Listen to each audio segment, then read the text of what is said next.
Muscoco, Ricky, Nico, Locusi, Johnny, Gators, and Rossellini, Hannibal, Liz in this party. Red Man, the Red Tsunami, Red Creeks in the Red Ferrari, Red Clay, will hide your bodies, medical, and X a body, ya, bless. They call me Mr. Manifest. You fellas screaming out the chest. I got this technique better. I found my destination through a red light.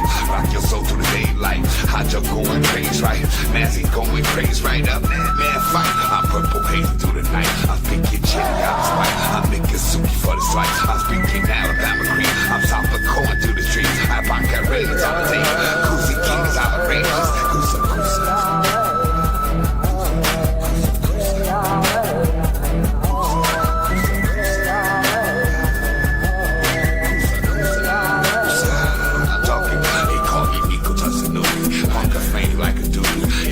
Such a core, and I got something funny.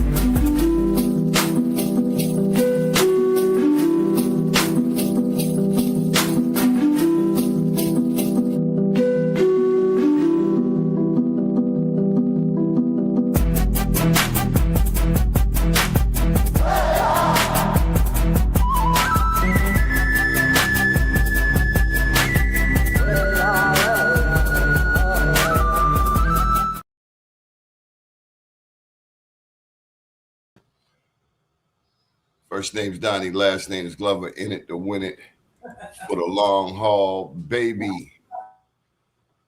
Top of the evening to you, sir. How are you? Hey, I'm doing fine tonight. How you doing, Doni? Man, glad to be in the land of the living. Yes, sir. Yes, sir. Me too. Me too. Can't wait to get the show kicking off. They lie, they steal. January 22nd, 1813, the second battle of River Raisin. British forces promised protection to American prisoners in exchange for surrender. Indigenous warriors fight, bleed, and die alongside their British allies. Let me put a picture up to help give a visual to this, because frankly, big brother, the picture blows my mind. This is the picture. January 22nd, 1813. The record shows nearly 400 Americans were killed, over 500 captured. British losses meticulously documented, 24 killed and 161 wounded. Right. Indigenous casualties unknown, not worth counting, not worth remembering, written out of their own history. But there's a pattern. This is the pattern. They use, they exploit, they erase. They use, they exploit, they erase. Let me try from a different angle. I saw this meme on social media over the past week.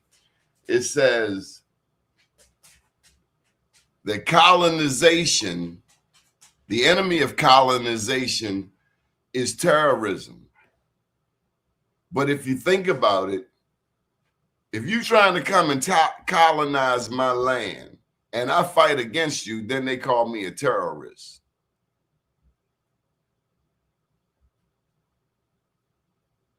You get it? Yeah, that's an ironic thing there. But it's the language, and it's the narrative, and it's who gets to choose that language. Because the terrorists that we have experienced in America has been right-wing KKK racists. Okay. They are terrorists. The dude on the corner selling dope is a terrorist. Correct. You know, that's a lot said, Doni. But I know. I was thinking about this, what you got on the screen here. So I had to do my due diligence and do my research. And I saw a connection to myself and the phrase I be saying. So when I say the word muskokuliki, just keep that in mind when I explain a little later. So this guy in the picture name is Chief Roundhead of the Huron tribe of the Wyandotte. So this got to do something where I live at now, around this area here in Michigan. So he was an ally of Tecumseh. So that's the middle person that we got to keep in mind, Tecumseh of the Shawnee. So Tecumseh wanted to make one unified pan-native nation here. That was his idea. So he made a connection with the Wyandotte in Michigan and also the Red Sticks in Alabama, because he's noted coming down there around 1813, 1814, when they came into the Battle of Horseshoe Bend down that way. So it's pivotal that people understand the word Michigan and the word Michigan, you know what I'm saying, and reference them the same places like great waters or great fishing places mean the same thing. You know what I mean? So what I'm trying to say is that when we looking at the mound builders and the ancient people in Ohio, or the ancient people up here in Michigan, we looking at the Muskogee. Now that's me. We just had a conversation prior. So I like I'm saying, I did my due diligence, did my research, and people can cross-reference what I say.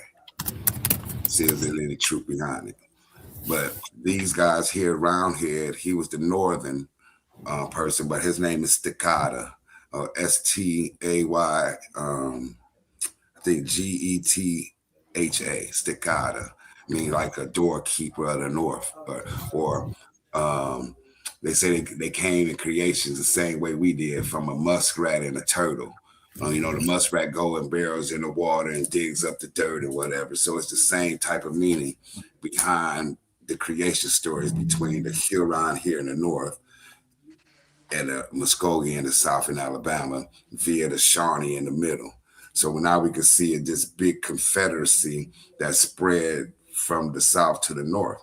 And it's easy to get down there too through the river rays, through like the Alabama, Tallapoosa, or even traveling the Mississippi up to the Wabash and cutting over to the Maumee and to the Huron River. And once you get there, you can get your access to Detroit.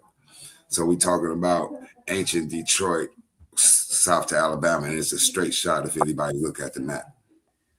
Yeah, well, you know, they renamed the Maumee River to the Ohio River. You know, Okay. and you know, because I know that comes you know, up from Michigan through Toledo, through Sandusky, all the way down to the confluence of Cairo, Illinois, where it conjoins with the Mississippi and Yeah. goes all the way to Louisiana. So So that was our Amtrak. say it again, or that was our way that we traveled. So Yeah. I did a little bit more diving into this picture. So this is like the English ridiculing Americans, right? So they had Roundhead and got this General Winchester or whatever with the Native American war paint on him. And it was basically, the English was talking about how they failed at colonizing this place during that time. You know what I mean? But it's a lot of information here, because if you look at the regalia or the clothing that the native guy that looks like us, he got on a military soldier's thing. He got on swords. You get what I mean? So it shows you that they was trading. Yes, sir. Let me just jump in. I just wanted to show that those Indians are black. Yeah, I'm just showing that those Indians give us a whole land, a tie to this whole land here. Well, what I'm getting to is that this is a British cartoon. Yes, sir. It's a British cartoon about Indians. Indians that took this cat and embarrassed him. But they are melanated. They are highly melanated. It ain't no Siberian Indians. They are melanated. They are black. in today's language. Well, you know, those Siberian Indians, whatever you want to call them, the elders amongst them know that they're not indigenous to this land. You know, they even already, like I said, confessed that the mounds and the pyramids were already here, and they didn't build them. So there's no way in the world that they could have been here from time immemorial and didn't build the mounds. Correct. I think what I'm getting at is like the whole story of how the mounds got here and how it ties all back to us. Because no matter how you look at it, you'll see that all of us got all these tribes in common. What I'm also trying to get across is that this is a British cartoon. It was not made in America. Yes, sir. So the American cartoons, the American Pictures Planet tend to have the Siberian Indians. These are melanated. And what I'm getting to is that sometimes we got to go elsewhere to get the information.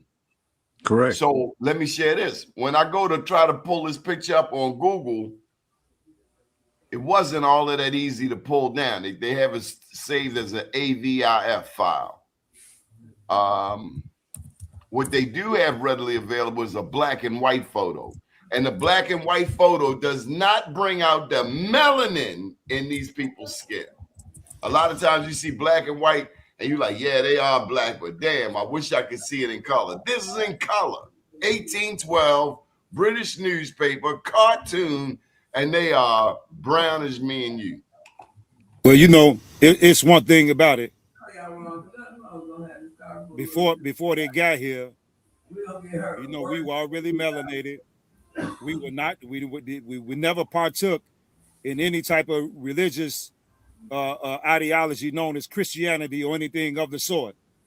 Like I was explaining to somebody, if we could have went back 600 or 700 years and asked one of our great grandmothers or our great grandfathers who was Jesus, they'd be like, who? They never heard of it until the European came here. You know, so it's no secret, man. You know, we going around and trying to convince these other people that, man, the evidence is in their faces, but for some strange reason, they choose to stay locked inside of a spell, and unfortunately, they have to pick their own poison when it comes to that. Yeah, but if you've been fed information of Tarzan going through the jungle, if you've been painted the picture that the Lone Ranger, who was actually developed after a black man named Bass Reeves, if you believe the stories of white cowboys when it started off as black cowboys, that's why they had the word boy in there. When you look back through it, our story is so powerful. And let me tell you something else, Horace. When you talk about them pyramids and energy, I can't wait to get on top of one of these pyramids and get some type of thing going so that we can see what's happening. I mean, well, you can go right there. You can go right there in Baltimore. I think it's either $2.95 or $4.95, where you go so far and they got it closed off. Well, that's we talked about that in our pre-interview, how the Grand Canyon and that area that I believe has artifacts in it, they have it quarantined off, fenced off. You can't get to it. Well, it's the same. It's the same way with the pyramids that's all around us in every major city and small town. We don't have access to any of them. You know, we may have certain, to certain mounds, which, you know, they probably figure, hey, we don't even pay attention to these. But as far as the pyramids are concerned, man, they have shut off all access to each and every one of them.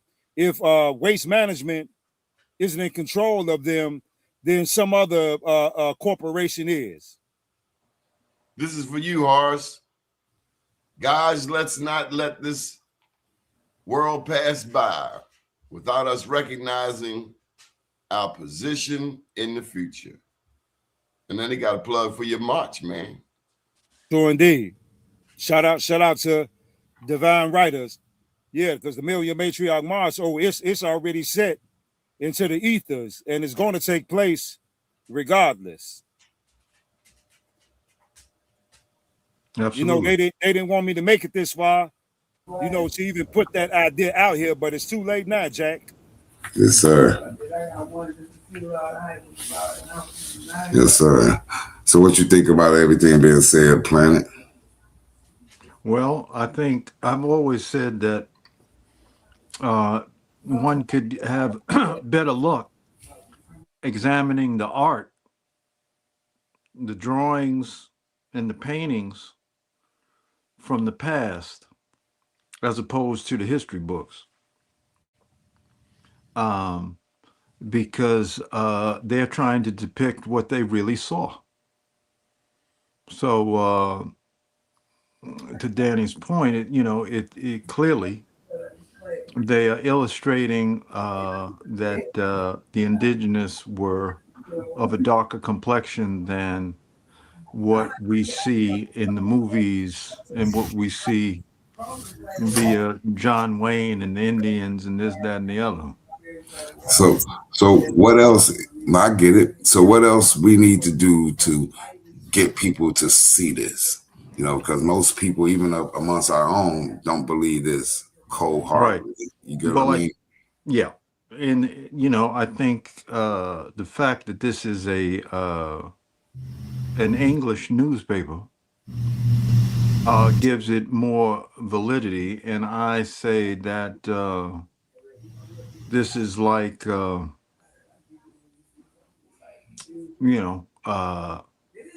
insect, that if you see one, there are more. And so there's more evidence to be dug up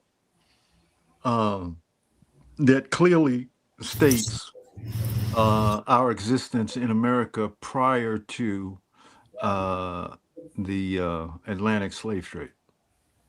Can I say something right quick that I've noticed in this picture? Yeah. See that TP in the back? Mm-hmm. Yeah. So whoever these natives are, these indigenous are right here, they were on the move.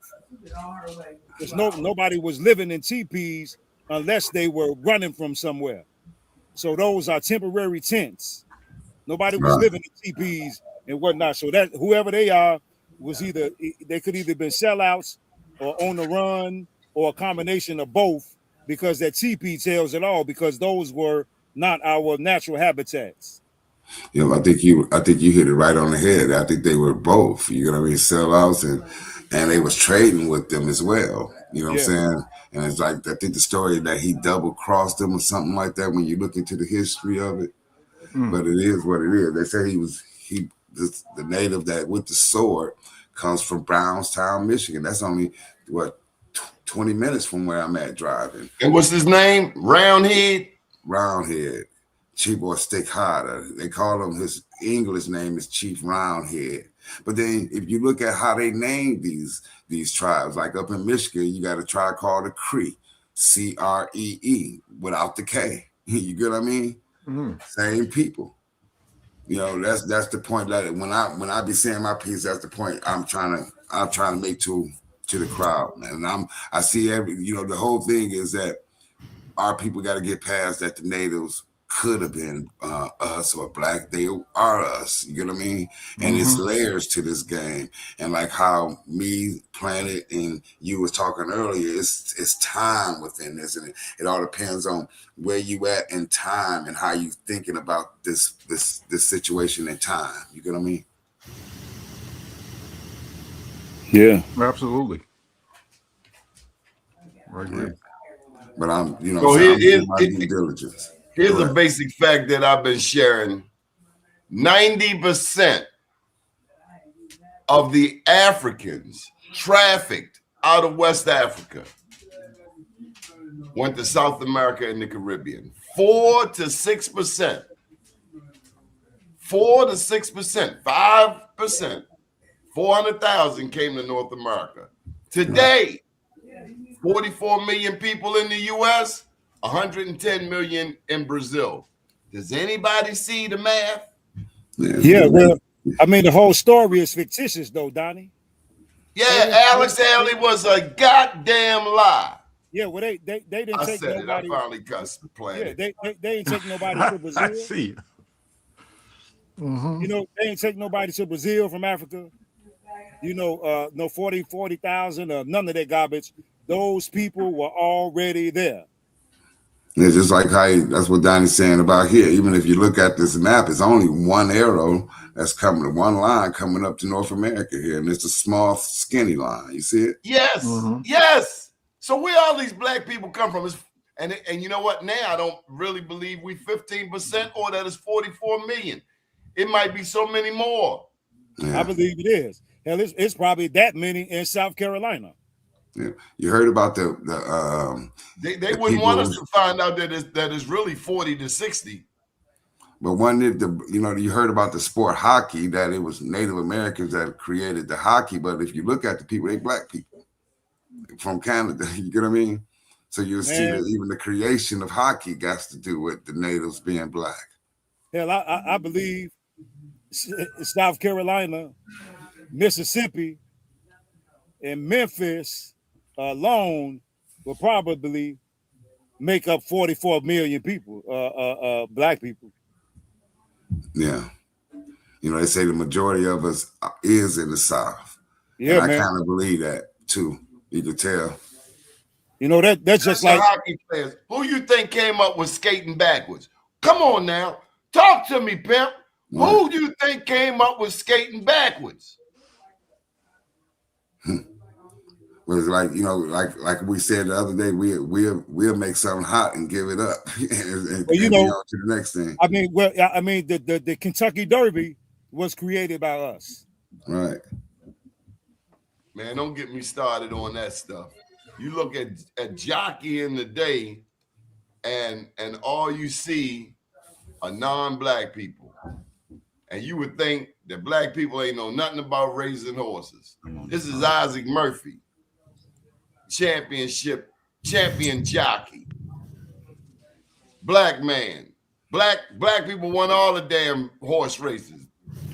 Kentucky, Preakness, Belmont. Come on now. Come on, hey, man, now. Old coon told me a long time ago that the only thing that the white man created was a gun and a patent office.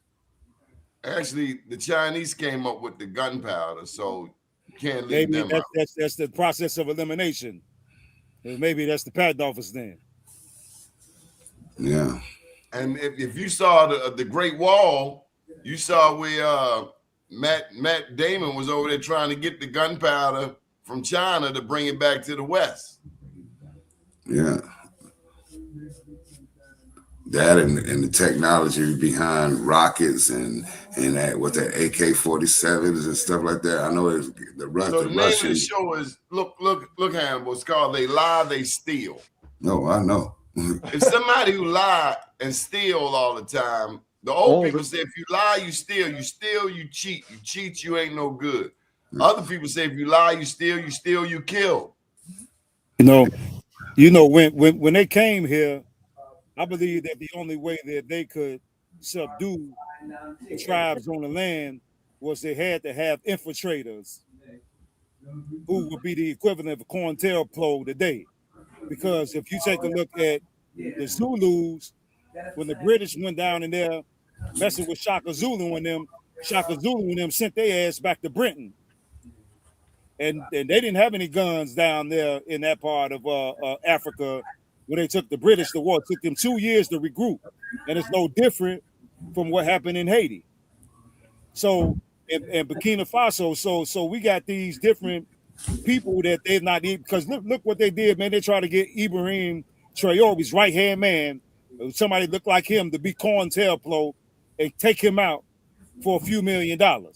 And that would have dwarfed the entire operation of them regaining back their own land. So we always had some infiltrators in the ranks, but the bottom line is that without that, they can't handle the tribes on the land. I wouldn't give a damn if it was Haiti, or if it was America or Burkina Faso. And I'm gonna make one more point, and that point is that if anybody paid attention when the king of Zulu and then the president of Haiti got killed consecutively. They got killed back to back. You know, remember they had all those people to rush in over there that were from these different ethnicities because they were strategic enough to send people from Thailand, Mexico. You see what I'm saying? So nobody could put their finger on who the culprit was who called out the hits. But that was a ritual for the last two remaining tribes on the entire planet that had any warrior spirit left in them to fight against this 500-year-old enemy.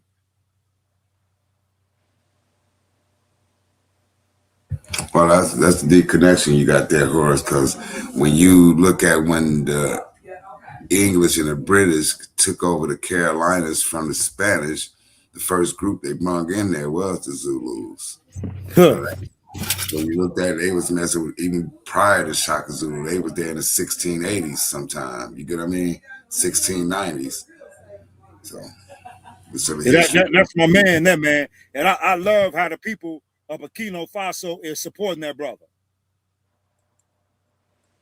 But guess what? You still got that element that looks just like him, that's right there in the same landmass, that's still sleeping with the enemy, and will try to play their part in taking that brother out of here. Yeah, for little trinkets, maybe some money, maybe some guns, maybe some cars, houses, whatever.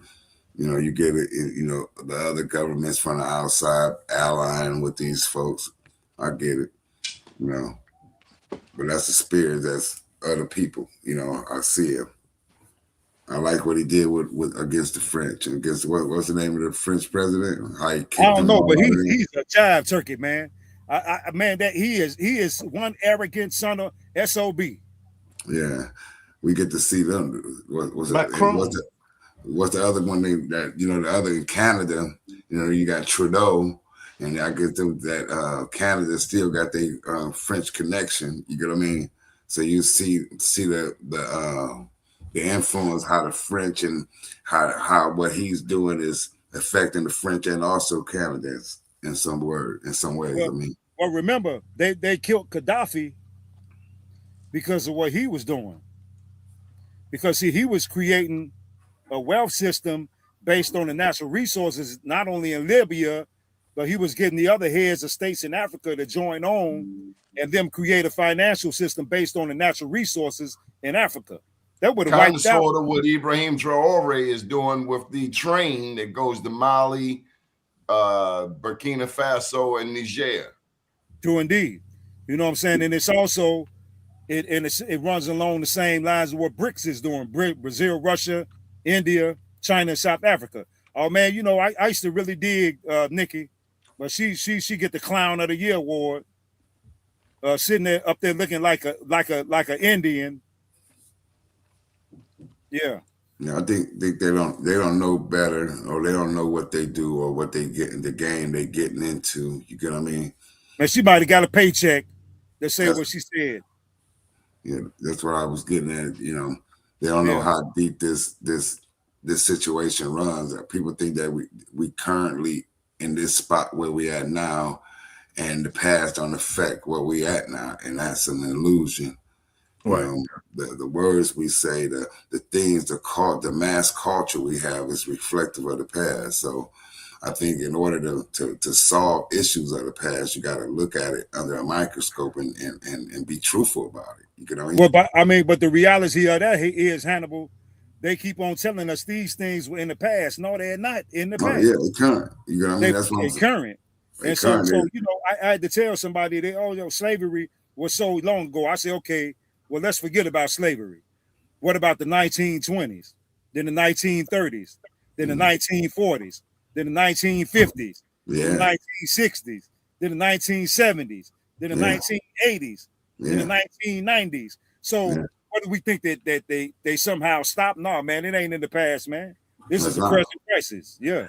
And it's like it's like different dynamics getting thrown, and it's like different. We adapting and we overcome, but it's like we taking punches like from Joe Frazier or Joe Lewis, one of them things. one of them people, you know, like we're taking some big ones. But it's like it take these type of forums that we have right now to discuss our points of views on certain topics. You know, I wouldn't mind to say why, you know, like you said, she might got a check for it and had to speak this type of point of view or this type of rhetoric to arouse people, because we're living in a society where it's conflict and social conflict at that. You get what I mean? No, I don't get it. No, I don't get it. So, no, I so don't you got get it, people because if you always took the putting check, out then cameras. you sold out. You Yeah. sold out. That's So it. I'm just talking Snoop about, sold look, out. everybody, Snoop but sold out. Did he not? Yeah, because he initially said that something against it, but then they offered him a check. So you sold out. Yeah. And I mean, that's the reality of it. You know? Yeah. So we got to be mindful of what we revere. Yeah, you got that right. I get it, but it's like throwing away the baby with the water. What do you mean? What are you talking about? That, you know, we know that these is it's like, so to speak, like the gatekeepers of chaos. We know that within this entertainment world, these quote unquote leaders we got, as far as they some sick ass people, as we've seen in this last trial, and we've given them far too much damn credibility. They're regular ass people who need to go sit down a lot of times. Too much cocaine, too many parties, and no reality. But how we detach the children from them? That's the key. We cut the TV off. Kendrick Lamar told you, cut the TV off. That's how you do it. We got to take control of our households. Too many times we talk about these kids like they got power. You live under my roof, they my rules. You don't like it, get out. I get you. I get it. Damn real right, good. get out. You know everything, get out. Well, I know two people that I know didn't sell out. That's Killer Mike and David Banner. Shout out to the brothers. Yeah, shout out to them. I like sold out. Why you bring them up? Well, no, because all these industry, people that sell out for a couple of dollars, man. I got a personal connection to Nas in such a way because of my right hand man, CeeLo from Brooklyn, by way of Queensbridge. And I was surprised at Nas when he did a video with Little Nas X. Man, is there's that the nowhere boy in the dress? Is that the rapper boy in the dress? Yeah, man, him. And so he took Nas's name. Something's fundamentally wrong, because now you've taken a genre and you're throwing in the whole LGBTQ, and nobody asked for that. People just want to listen to music. The Source said that years ago. The Source magazine said that about 15 years ago, that hip hop will be a gay genre. They forecasted that. Wilson was speaking on a guy who wrote a book in 1970. And he predicted in 1970 that they were going to have black men wearing dresses in the future. Nearly Fuller. Tyler Perry.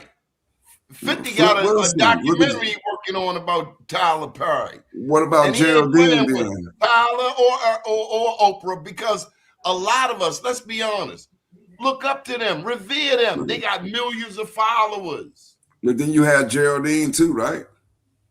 Yeah. Flip Wilson. That's Flip Wilson. Man, shout out to Dave Chappelle for not putting on the dress. And Cat Williams. And my boy Corey Holcomb. My only point is that they're entertainers.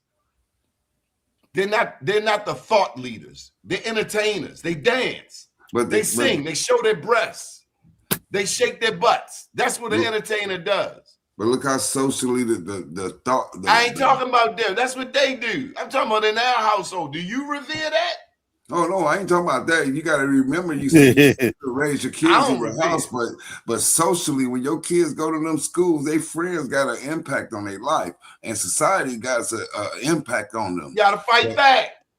But it's hard to fight back when you got a kid that comes for nothing, and like we say, we didn't eat. We had cheese sandwiches, and you got buddies on your feet, and your friends got to the Air Jordans on, and you go home, there's nothing but roaches everywhere. You're gonna grow up and try to make money any way you want to.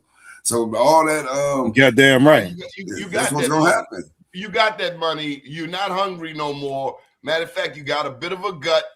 And matter of fact, you got so many clothes. You got clothes you don't even wear. At what point do we get back to consciousness? But you remember, it used to be taboo for us to be out here even cussing in front of a woman.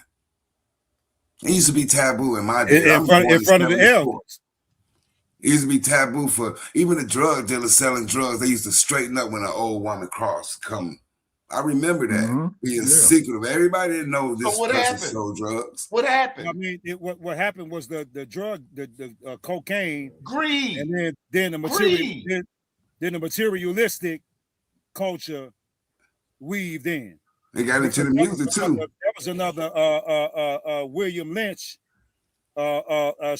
strategy from them to separate the elders from the youth by them having resources of being able to make stacks of money that they can hold up to their ears. Well, we didn't have those same resources in that fashion, but then they say, well, hey, we can't discipline your children, but your children can do this, and then we're waiting for them to slip up, you know, so we can put them in our system and get money off of them for involuntary servitude. So it's a strategy, man. We dealing with we looking for checker answers when the game is chess.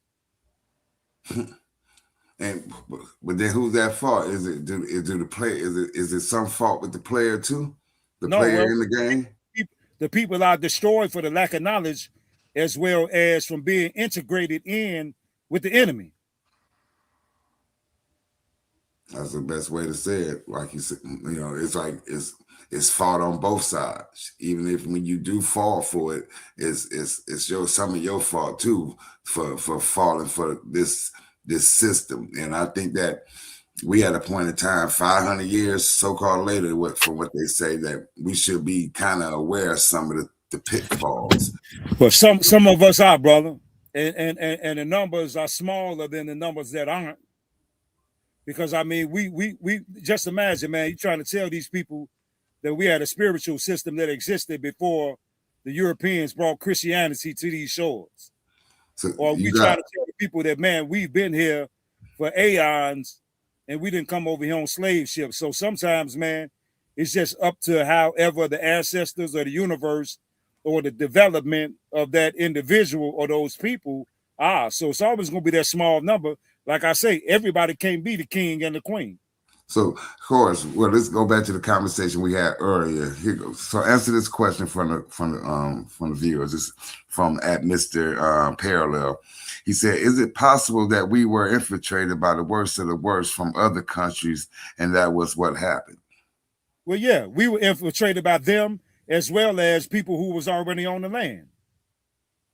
Oh. See, that's the point I want Mr. Parallel to see. We can see the blatant person who done it, but it's also a part that's within us that's keeping this type of thing moving. You get what I mean? Because remember, Norbert Ali said that we gave up our birthrights just to gratify our lower selves. So now, some gave up that birthright. The numbers were obviously larger than the ones that weren't trying to gratify their lower selves according to European standards. Okay. So we were outnumbered, but there were those of us who were chasing after whatever it is that, you know, that they were put the carrot in front of a rabbit. And so now, if you on the sideline, just like in the missions, when they were taking the children on the missions, is educating them and teaching them in the ways of, you know, the Spaniards. So now the children will go out to the remaining tribal members who are renegades against that and be trying to fight them or tell them that they're wrong. So Planet. So could you expand on that gratification of the lower self, or that gratification of that lower chakra? You know, that part. Yeah. Well, first thing is, once there's a schism in your understanding of your people's spirituality, and you take on a foreigner's spirituality, right? Uh, in general, it's forced on you, right? So these major religions use that as a technique, you know, that if you're not with the religion, well, we'll take your head or whatever, right? But once they sever that, then you're kind of in no man's land, right? And the substitution of that is materialism.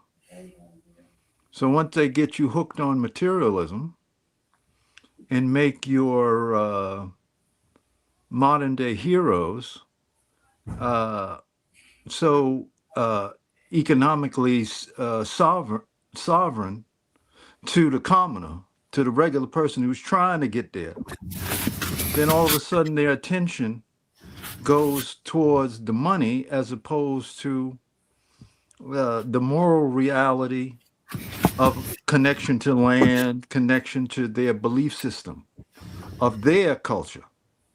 See?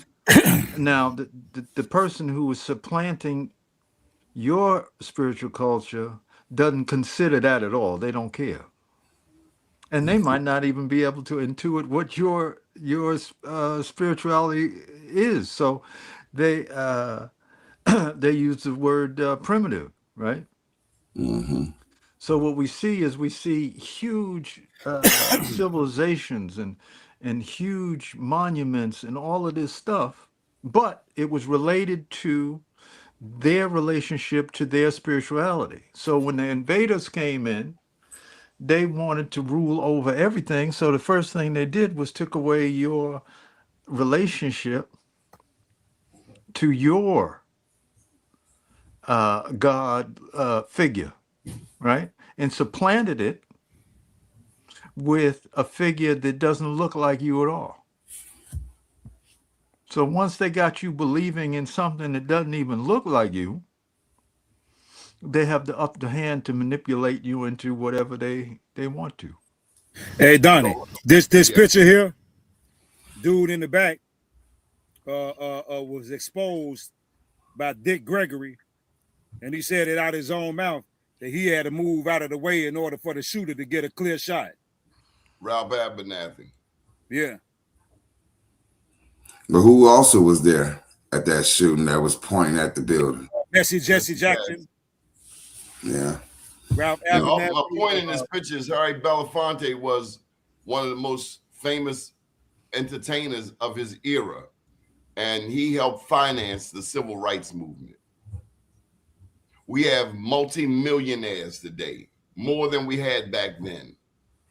We should be able to accomplish even more. The challenge is the money. When cats get paid so much money, like Oprah, they become the moral authority. And with all due respect, she cannot be my moral authority. Well, that's part of the Big ups contract to that 50 they made. Cent. Let me just add this in. I've been watching his work. Big ups to 50. He seems very committed to telling the truth and exposing what others won't expose. Big ups to you, 50. Keep doing what you're doing. Thank you. Hey Donnie, I got a picture here that I want you to put up here, and I noticed this some years ago. Martin Luther King was out on the balcony right before he got shot. Check this out.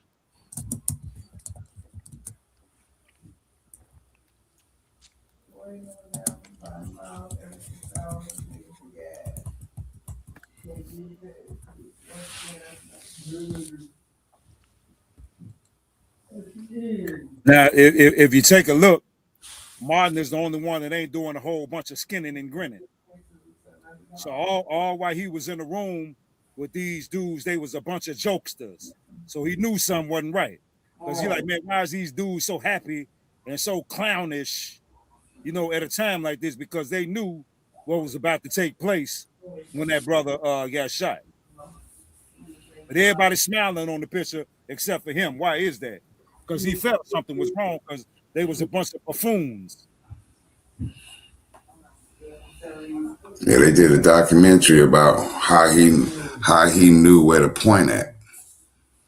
When he was pointing at that roof. While the dude running the other day. Yeah, see, I mean, it was all the strategy, but see, this is what we dealing with to this very day. This is how we easily infiltrated. Because these people who we looking at them like they're prominent leaders in our community, but they be going running the massa, telling him everything and have no type of guilt about doing so. Shout out to Ori Shabazz and his family. Ori, we were trying to get you to come in, but we're going to let you stay with the family. He's a big supporter of our work here in Baltimore, Ori Shabazz. Mm. Yeah, and to that one brother who was saying about, you know, the people from the other lands that look like us. Oh, yeah, most definitely. Yeah. That's the main thing that we've been discussing, right? Yeah, Rashad Jamal pointed that out in his song Kundalini Energy when he said that they came posing as neighbors and they came posing as friends. Mm-hmm. And free Rashad Jamal. Well, that's a deep something deep. Michael there. Griffin, thank you for this point. He said he liked 50 on that part, but you got to also look at 50's politics. He got paid to go down to Alabama to get black people to vote against their own purpose because he bought land there. Yeah, see that requires some investigation into that statement. You know, which I don't dismiss it as it being possible, man. I think he bought some land over there in Louisiana, Baton Rouge or something over there too, right? Wait a minute, gentlemen. The Queen has arrived. Introducing DJ Sweetness.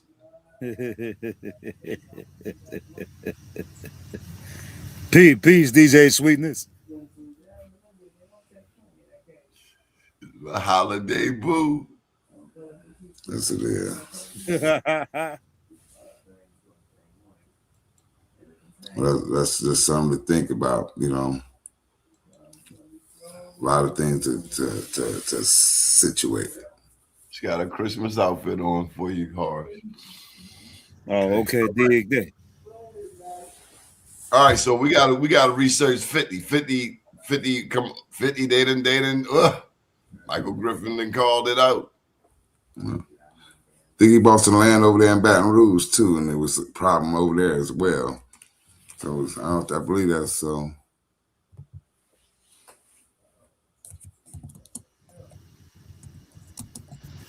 So, Planet, what you thinking? It's been 4.5 months we've been doing this show. You think we're reaching people? Oh, Yeah, I do. Oh, Secreta's here. Oh, snap! Candy Secrete Balance in the building. Secrete Balance in the building, brother. No. Check that out. Secrete, how you doing? How are you, family? How are you, family? Hey, how you doing, Secrete? Hey, Secrete Balance.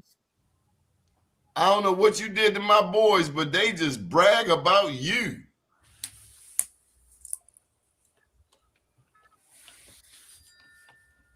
Secrete. It's wonderful. So Yeah, that's all you're gonna say. Okay. I'm listening, and it sounds good to have a connection. Are you back? It's a bad connection. Who is Candy Bar? Hey, Candy Bar. Candy girl. Peace. Ooh. Peace. Okay, Peace now- to the panel. Peace to all. What happened to Secrete Balance? I can't hear you. Candy Bar's here. Secrete Balance had a bad connection. Horse, it ain't no bad connection. It is a real good connection. Oh my. This is Christmas. It's hot. I came to Grace's place. You know, let me do the. Oh my God, y'all need to stop. Y'all need to stop. Don't get tired now. Where Everybody you just going? got quiet. Oh, we were waiting on you to say something, sister. That's all. Yeah, I was just saying peace to the panel. Peace to the panel. Say hi. Say hi, everyone. Hi, Hey, how you doing? Hey, Yeah, I seen the link was out there, so real quick and play. Uh-oh. You got a really bad connection, Candy Bar. A bad connection. Why everybody's connection is bad? They come to the panel. I don't know Maybe what's it's the going on panel's with it. connection. It's all of this energy. I agree. Peace. Peace. My boo, All right. my boo, my boo, my boo. Ooh. so Secrete fell off. Lizzie said something about her connection was bad. Oh, okay.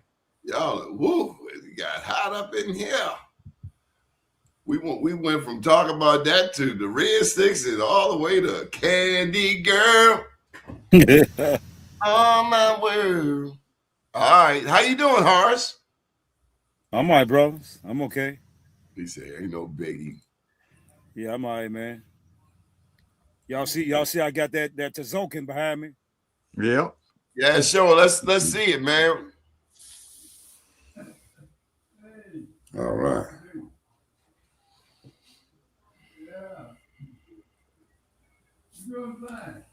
This look like this girl mother I know.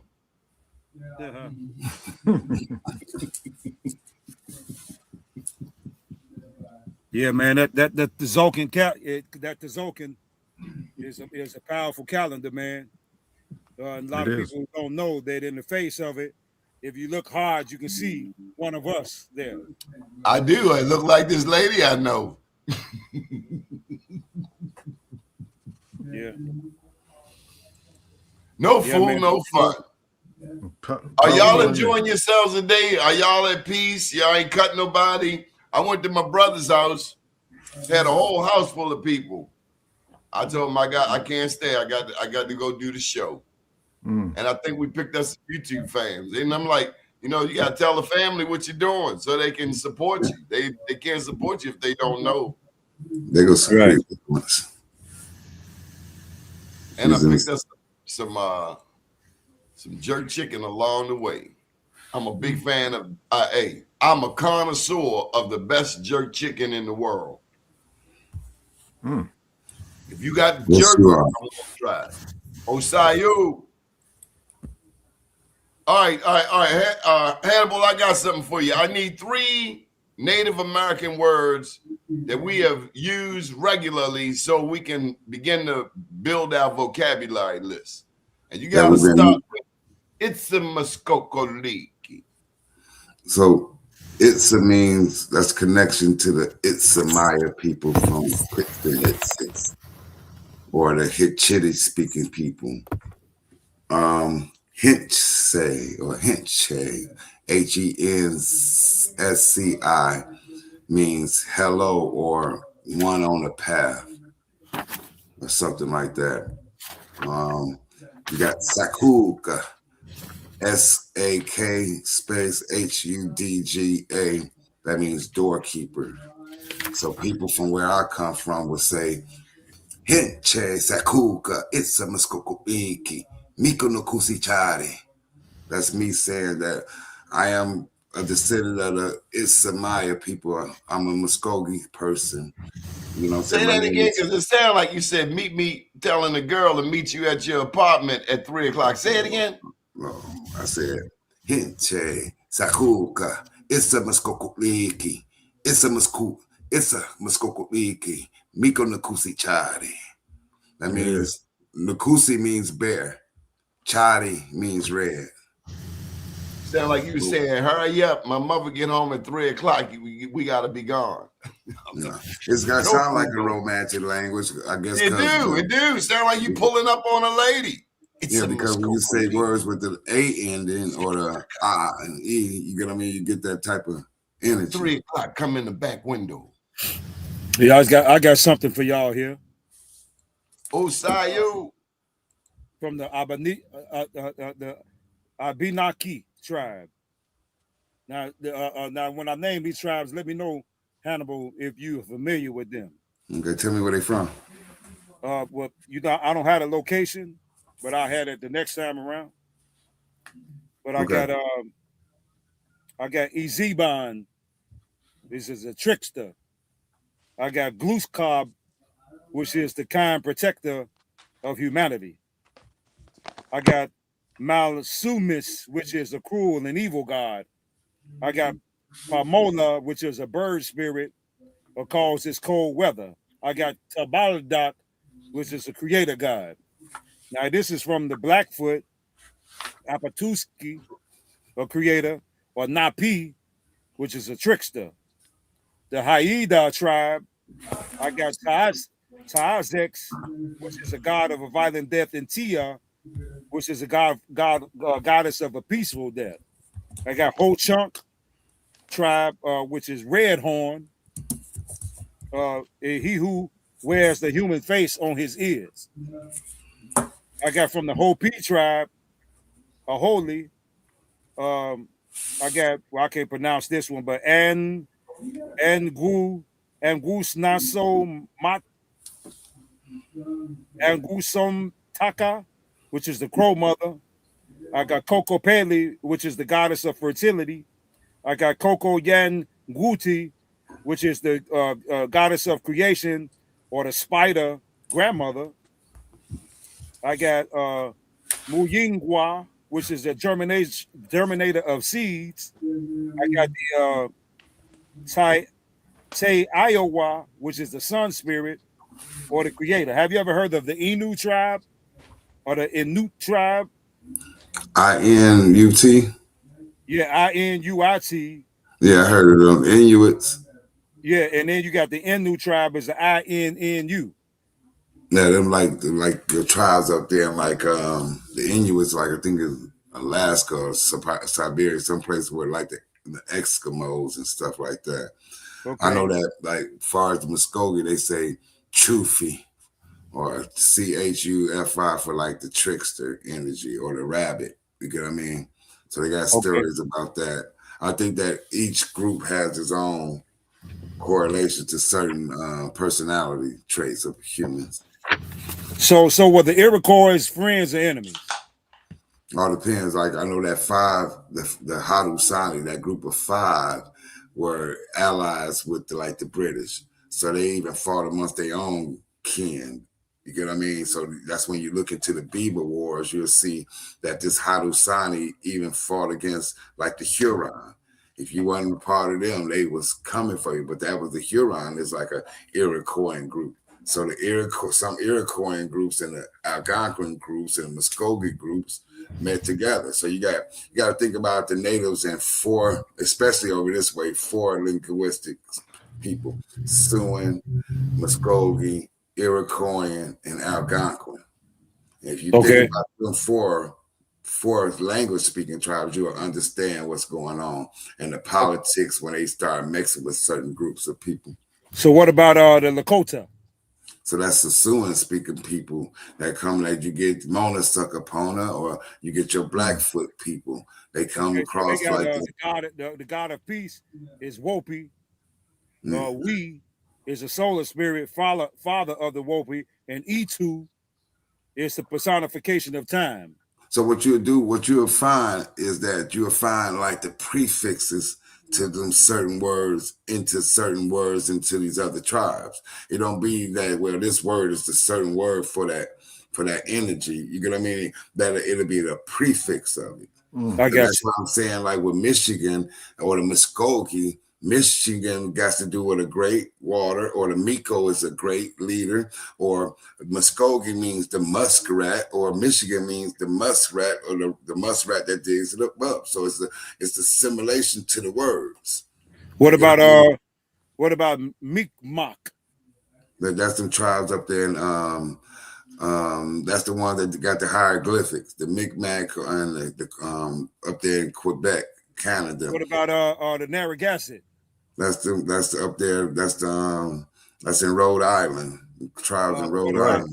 the Navajo? Navajo, you talking about out west? What about the Pawnee? The Pawnee, them the ones that where they call you a pawn. I think they come from out Illinois or out that way and move back east. What about the Salish or Salish? I ain't familiar with them. I probably had to. What about the Seneca? The Seneca, that's the part up there in New York, and up there you got Seneca Village. But then you got to look at how the Iroquois was, because the Seneca was part of the Haudenosaunee, if I'm not mistaken. Okay. So what about Sioux? That's the Sioux, right? That's the Sioux. That's the Dakotas, and you got and when you come east, you got the Saponis. They part Sioux, and you got the Cheroos, the CH. Yeah, because I know you got some of them in Illinois too. Yeah, because they got a whole township south of Chicago, Sioux Village, and it's right next to Salt Village. right. The Taino, we know who those are. What about the Juracan? Juracan.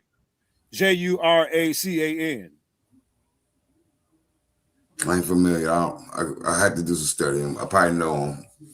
But I'm familiar with a lot of the tribes. There's so many of them. I just try to group them up in their language speaking groups, because you got to remember they traveled and went to certain places.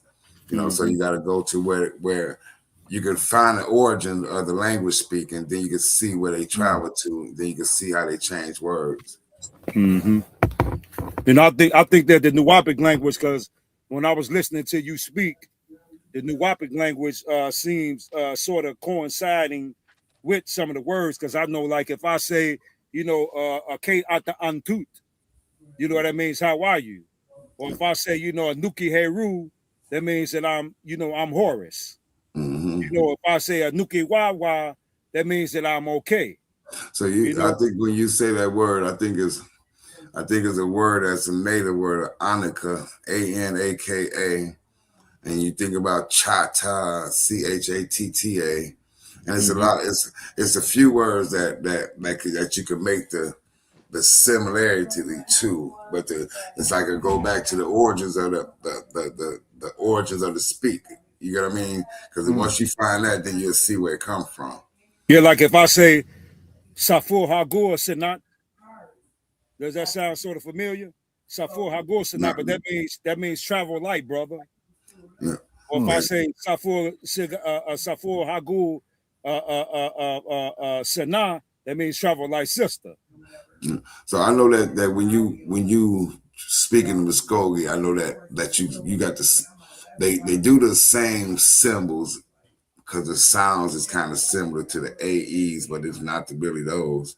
But I know that the E sound give you an A, and the A sound give you an I, and the I give you an E, and the V sound give you a The V is a you know what I'm saying? But all these sounds is like reactions or combinations of reactions to explain certain things. Like you say, it's part of nature. You know what I mean? Because you got to, when you get into the Muskogee language, you got to go into Mexico and to the Mayans and why they speak certain things. But then when you get into the Mayans, you'll start seeing the influence in the names of certain places in here. Like we was talking about Miami, Ohio. You get what I mean? You get into Georgia, you start seeing the Mayan influence. So that's why it's a good thing to not just know the history, but start trying to study the linguistics, because these languages are still out there and you can study. Okay. He said, do you know what the people were called before they were called Aniyawiya? Aniyunwiya. Aniyawiya, and there's 5 tribes. So they call it each tribe Ani something. The Aniyawiya means the principal people. So the Cherokee never called themselves Cherokee. So Aniyawiya. Aniyunwiya.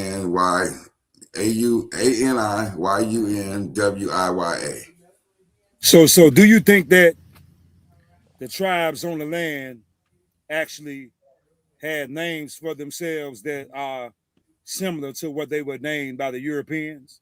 Or do you think that, because my philosophy is that you know, like I was listening to the Honorable Reverend Phil Valentine, and when he was speaking on the verbalization of certain things, like you see some birds flying, that don't necessarily mean that that's what they are. Yeah, I think it's one thing that probably people is, like I say, aniyawiya. Look at the prefix and the suffixes, or Yeah, well, ichisiya. yeah, because like I'm saying, when you existence, like if you study Sufism, and shout out to Ibn al-Arabi, I think he's one of the most powerful Sufis besides Rumi. But when you're dealing with names and sounds, they don't really exist. See, this is how we were tricked into the birth certificate situation. Instead of allowing the child to name himself or herself, the mother gave it a name, and then the corporation created a bond in that particular name and bound that energy to that corporation with that particular name. But I was just wondering, man, because when it a lot of the names, I just wonder, man, that our people just exist without naming themselves, or does it have some type of correlation to the names that we now identify them as? I think that it is a deeper connection, like the Cherokee call themselves Aniyawiya. Even us as Muskokie, we ain't say Muskokie, we say Ichisiya or Ichisiya. What does that mean? That's for everybody else to go study and make their own decision, because now that's going to open up a door for Aniyawiya. Go ahead and find out what it means. Because I can tell you one thing, and most people are going to debate it, but I'll leave that to the viewers to find out for themselves. Mm-hmm. It's right there. I just give the information with the name. Just study the name and study what the people say their name come from. Yeah, and see what makes me lean toward that philosophy, and a prime example is the relationship that you have with your counterpart, a female. And so now you guys don't have to say we're in a relationship or that we're man and woman or boyfriend and girlfriend in order for that bond to actually exist. See what I'm saying? But once you label it that, then that's a choice of labeling it. But in actuality, you don't even have to label it in order for it to exist. Right. I think the interaction, the consummation or whatever, that interaction makes it a bond. I think that we're looking more deeper into the surface than we need to. I think the names of what these groups call themselves will unveil something. Yeah, you know what? But you know what? It's ironic that you said that, because I had came to that conclusion just based on some of the cities and towns alone.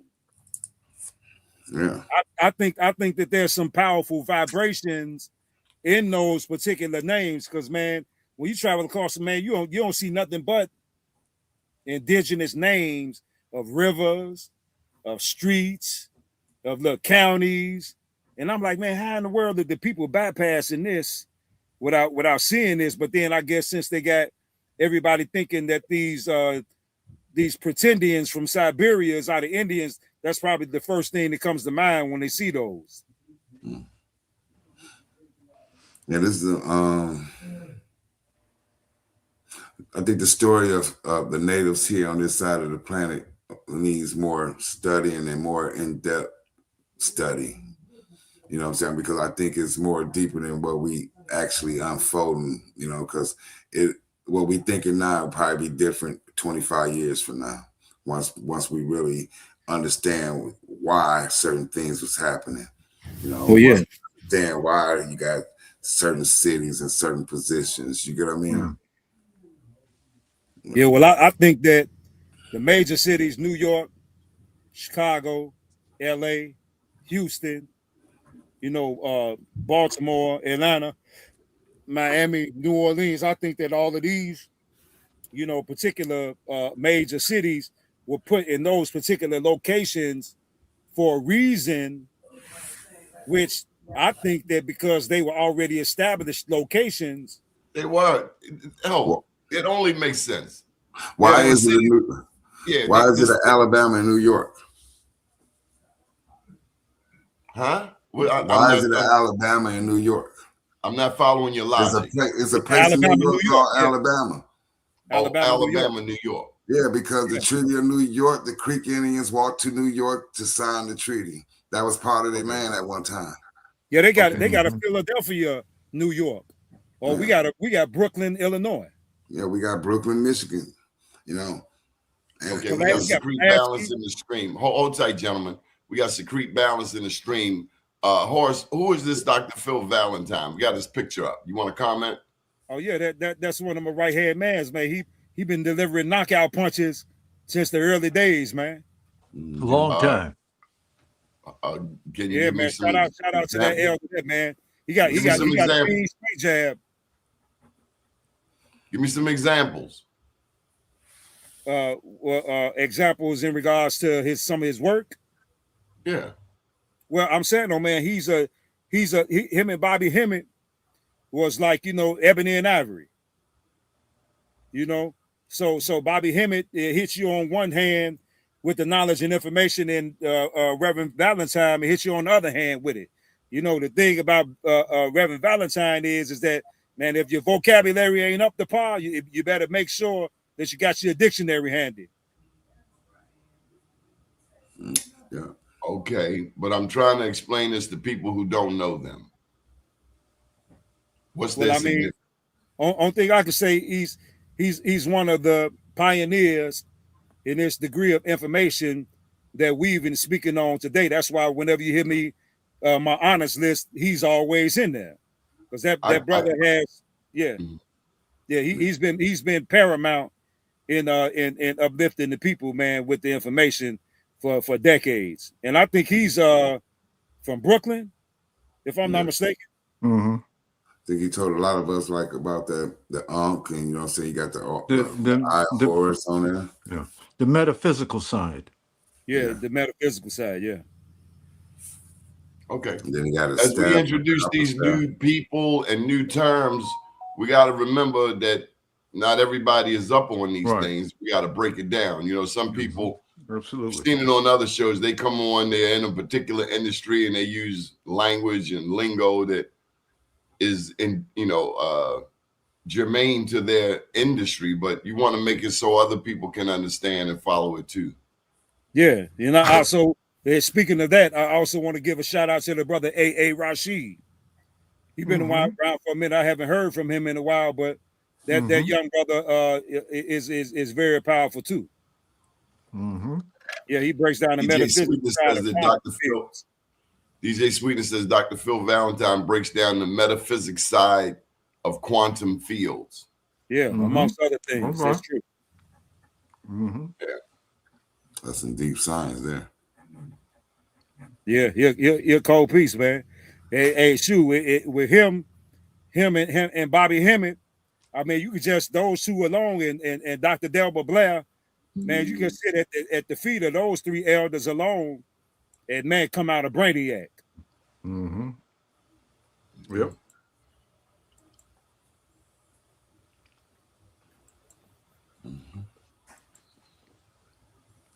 So absolutely, it's been a good day, huh? It's been an awesome day. Every day is a good day. Hey, Horace, you said something the other day about the Bears going to the Super Bowl. Where'd you bring that from? Well, I mean, the proof is in someone talking in the chat. Yeah, that sounds like Secrete Balance. Secrete, are you with us? I can hear you. Can you guys hear me? Yeah, we can hear you. Yes. Okay. Well, I was gonna bring a message from Grandma Balance. I had a picture that I was gonna put up. I don't see the image there, but I wanted to read you something from Grandma Balance. Okay. Y'all don't mind. She has a poem for the end as well.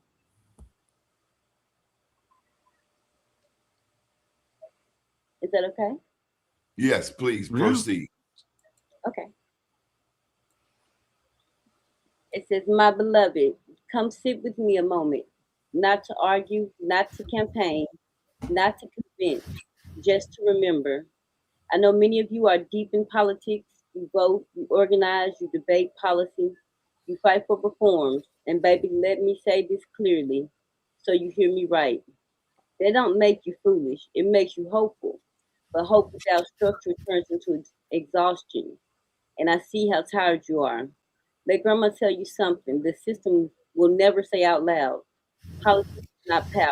Politics is administration. Before there were parties, platforms, and promises, there were people. Before constitutions were written, there was consent. And before any government claimed authority, there was law already alive. Natural law, kinship law, trust law. You were not born into the country first. You were born into existence. There was before there was anything physical, you were there. As intelligence, as essence, as witness. That's why something in you always knows when a lie is being dressed up as leadership. Now listen close because this is important. We were never unsophisticated. We were never primitive. We were never waiting to be civilized. Before we were economists before banks. We were timekeepers before clocks. We were trustees before titles. They didn't enslave us because we lacked knowledge. They enslaved us because we had too much. So they did something clever, very, very clever. They moved power off the people and into systems. They taught you to chase laws instead of standing in law. They turned your name into an account, your labor into collateral, your future into debt. And then this part hurts. They told you the only way to change it was to elect different managers. Baby, changing managers doesn't change ownership. That's why cycles repeat. That's why promises expire. That's why whole communities vote faithfully and still stay broke. Land, credit, time, and no amount of spiritual talk without financial grounding will fix that. Eternal essence is real, but it must be anchored. Trust must be recorded. Sovereignty must be structured. Real sovereignty does not scream, it does not threaten, it does not cosplay rebellion. Real sovereignty is people governing themselves lawfully, privately, corporately, cooperatively, before politics even enters the room. Politics should serve the people. Right now, the people are serving politics, and that's backwards. So, the series I'm speaking through, it's not about it's not about sovereign and nonsense. This is a trap designed to discredit truth. This is about returning authority to the people where it always belonged through knowledge, trust, association, and clean financial reality. And before I close, let me leave you with this, not an argument, a remembrance. And this is a poem called Before the Vote, There Was You, by Grandma Balance. Before the vote, there was you. Before the flag, there was breath. Before the powerful protect their lives, you were standing quiet as death. They told you power lived downtown, in marble halls and polished lies. But power was never in their mouths. It's always been in your eyes. They thought you every the hope, dream, inside. But ownership don't rotate, baby. Only managers do. That's the ride. You're not a vote. You're not a party. You are not a statistic on the screen. You are the source they built upon. They taught you to forget what you mean. So stand now, not in anger and not in fear, but in knowledge, steady and clean. The future ain't won at the ballot box. It's built where people convene. Before the system, there were people. After the system, there will be two. The only question left, my love, is whether you'll remember who you are and build like you always do. Ashe. Ashe. That Yes. was powerful. That was powerful. So you had a bad connection in certain sentences, but I think that we heard what at least 75% of what was said. Oh man, I've got to get a microphone. But it's okay. You know, we got the gist of everything. No, that's good. Absolutely. Heard a lot of it. Yeah, I we, agree. we appreciate that, Balance. You're welcome.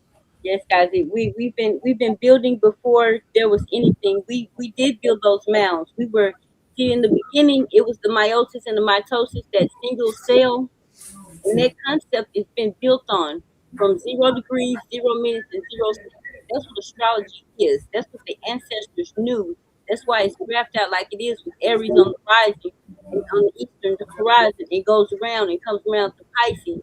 When you look at your body and you map it out, Dr. Africa, Dr. Layla, Africa, in his book, he shows this exact diagram that I'm describing to you, and it shows the head at the tip of the head, the top of your head, and the tip of your fingers and the tip of your toes. They were all once one point. That was the connection of Pisces and Aries right there at that point on the horizon. And then when you see your body built out into the zodiac, you can see it. There's a connection between the zodiac and everything, and it's mathematical. That's why I said these moments are very precise that we're entering into. So what we've got to do is take advantage of the time that we have together so that we can actually build up these systems that allow us to operate outside of this system. Because what they're doing, they're going to keep doing. And if we intend to do something different, we got to understand what that is privately versus just necessarily publicly. But we can still have the public domain interaction that allows us to bring the people in. But we've got to get in the private and start talking, convening, having our own messages for real, where we can really put things in order. Because I've got it all laid out, but we have to be there. Is I have a question. Where is that distorted sound coming from, or those echoes? Is that your phone, Secrete, or is that somebody else's phone? Let me see if I mute it. Yeah, well, okay, well that's most definitely your phone.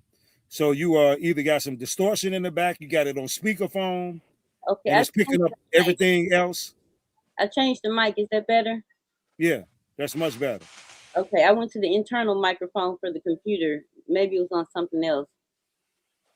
Okay, yeah. Got it. So so the next time, maybe you can use that particular microphone, so we can get 100% of everything that you're saying. Minus the distortion. Okay, yes, and that's just one in the beginning. I've got a few characters that I bring in this book series that I've been working on. It's 518 books. It's going to be an encyclopedia for everybody, literally from the baby on up to anybody considering transitioning, because you have the choice to transition if you want or not. And once we go back to this ancient knowledge that is based in truth, because definitely when you start with the precision of 0 minutes, 0 seconds, 0 degrees, 0 minutes, and 0 seconds, you can't go wrong with timing because it makes that circle and it comes back around. That's what we knew. We knew that time cycled. We're not on a linear timeline. We are eternal and we are infinite. And when we start to realize that we don't have to die, because once we know who God is, then we really truly see the light. Like we're looking into the darkness with our light shining, but it's so dark it makes us dim. So we've got to start becoming the light, literally. True indeed. True indeed. Yeah, I always stress the infinity of ours. And I know a lot of people say, "Oh man, the dude always quoting Noble Drew Ali," but he was the first great person that I learned about at age 12. And he said that time never was when man was not. If the life of man at any time began, a time would come with it would end. No finite mind can comprehend things infinite. The thoughts of Allah cannot be circumscribed. So we infinite, man, and it feels good. It feels good. So how do we connect this planet? How do we get our people to understand this and we become more spiritually connected to our ancestors, or spiritually connected to this realm that we're living in now? Well, mainly not taking things for granted. Even language, even the words that we speak, right? So what you'll notice is most people just speak out of habit, right? They don't even pause to see what they're saying. Yeah. So that's kind of the theme, and that's one of the reasons why the entertainment industry is so successful because people don't pause. Because if they pause, a lot of times these stars and whatnot, if you actually listen to their lyrics, a lot of times they're anti-life, right? And you're kind of seduced in it based on the rhythm, right? You can relate to the rhythm, and you kind of sidestep what they're actually saying. But your unconscious, your mind is also clocking everything, right? So, that's one of the things that I would say is to take a pause, right? A lot of times I'm criticized because I talk very slow, right? Well, I talk slow because I mean what I say and I want to communicate, okay, to someone else. A lot of people just talk to themselves, even though it appears as though they're talking to someone else. You know? So by inviting that little pause or that little bit of stillness in your being, you can get better clarity because now we're in this kind of new age of information where we can access things, whether it's from AI or Google or just the rate of communication is sped up anyway, right? So, in order to get the truth out of things, you got to break it down, right? And then that breaking it down, you slow down, right? You put a little energy. Hannibal, from how you study and how you research. You know what I mean? That a lot of times you'll have to read something over 3 or 4 times, to really, you feel me? Yeah. So, yeah, that's what I would say. Um, Come into the star beings, the light of the star beings. Yeah, absolutely. Well, normally Donnie come in and he talks about the well-being of everybody. So everybody doing fine tonight on this Christmas night. Yes, I'm good. Yeah, I'm good, man. Now I done recovered all my files in the video. Now I can move forward. That Yes, video sir. Okay. happened about 4 hours. So how you feeling, Secrete Balance? I'm doing well tonight. I was just thinking about what Planet Wells was saying, and those singing bowls, they really help you do that. I've got a bell too that I ring, Mm-hmm. and I notice how, like, because I'm really fast paced, I've got Mars on the rising and Leo, Mm-hmm. so it kind Mm-hmm. of this burst of energy. So for me, it's like, and a lot of people always tell me, like, Traka, slow down, give people a chance to say something, and like in reply to what you said. So I'll ring the bell, and I noticed that my little cousin that was here, it was a baby, and he just stopped and listened the whole time until it got quiet, and then and then it started back kind of whining a little bit. I said, Mm-hmm. wow, the bell really calms the baby down, so it does the same thing for us. So thank you very much, Planet Wells, for Mm. reminding us to take a moment. Mm-hmm. She brings up a good point related to astrology.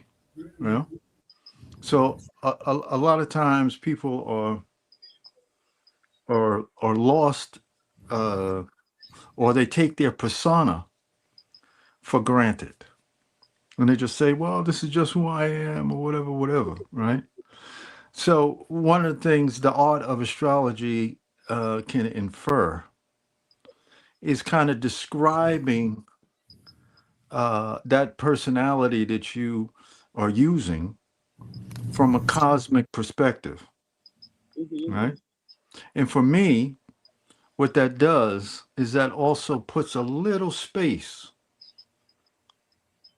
between the one seeking to understand their personality to a person who just takes their personality for granted, right? So that little inquiry, right? Like you may have a family and you may have 3 or 4 kids, well, they each have a specific chart Hmm. that you can look at, and it can give you some indication of the type of energy that governs their personality. Yes, when I read birth charts, that's what I do. And because I've got this, well, everybody has their own unique view on it. Once you understand what it is, you're like, okay, I see it like this. But like, it's so amazing to me to see astrology in action. Like my Hmm. daughter, she's an Aries in the 11th house, and Aries Hmm.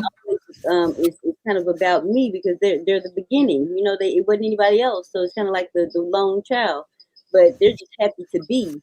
So she's really excited about life and everything. But it's so funny because when it comes to Aries, if you're thinking about yourself, you would think that other people, they're there. When people, she's like, "Oh, I'm so happy to see people," but so that she can tell them about her birthday or about her, and I'm just like, wow, Uh-huh. you can see the Aries come to life in the 11th house, where they're excited about people because Aries is different in every house, but in the 11th house, I get to see it like in living color, and it's beautiful because she loves the people. But it's like, hey, just so I need to tell you about my birthday, and let me tell you a little bit about the Shara. And I'm like, wow.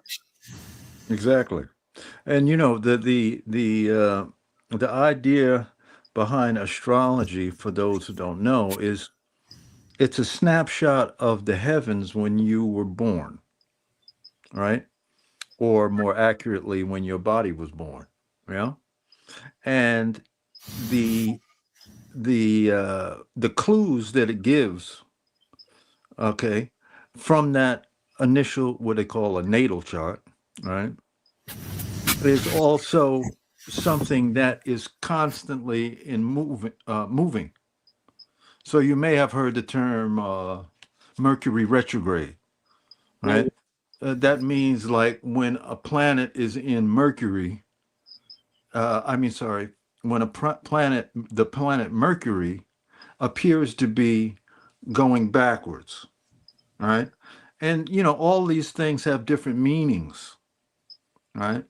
So when you apply that to your chart and your understanding of these planets and how they inform you, right, it can be a great aid uh, for you in terms of how you interact with the world and this, that, and the other. There's also NLP, which is neuro linguistics programming, meaning that if you look at someone and you tell them a question, if you look at their eyes, they might look to the right, or they might look to the left, they might look down, the eyes will tell how the neurons in the brain are responding to trying to find an answer to the question you gave, right?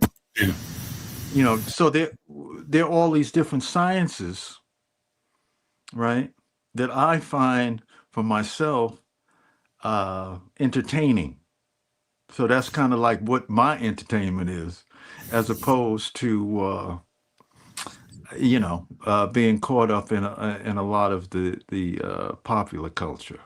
I But make can my I own. I make my own culture. can I say something in regards to the zodiac? Uh, Mm. but when, like you said, when the body is born, and I saw someone put in the comments that the planets aren't physical, which is left up for discussion.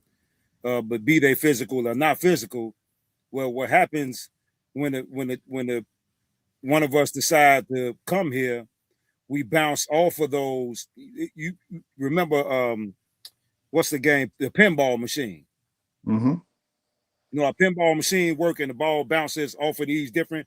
So that's like the spirit and the soul bouncing off those different planets at that particular time to come down into that light into the mother's uterus Hmm. or stomach. So before it comes down, it bounces off of those just like a pinball machine, and then it comes down and on this realm right here.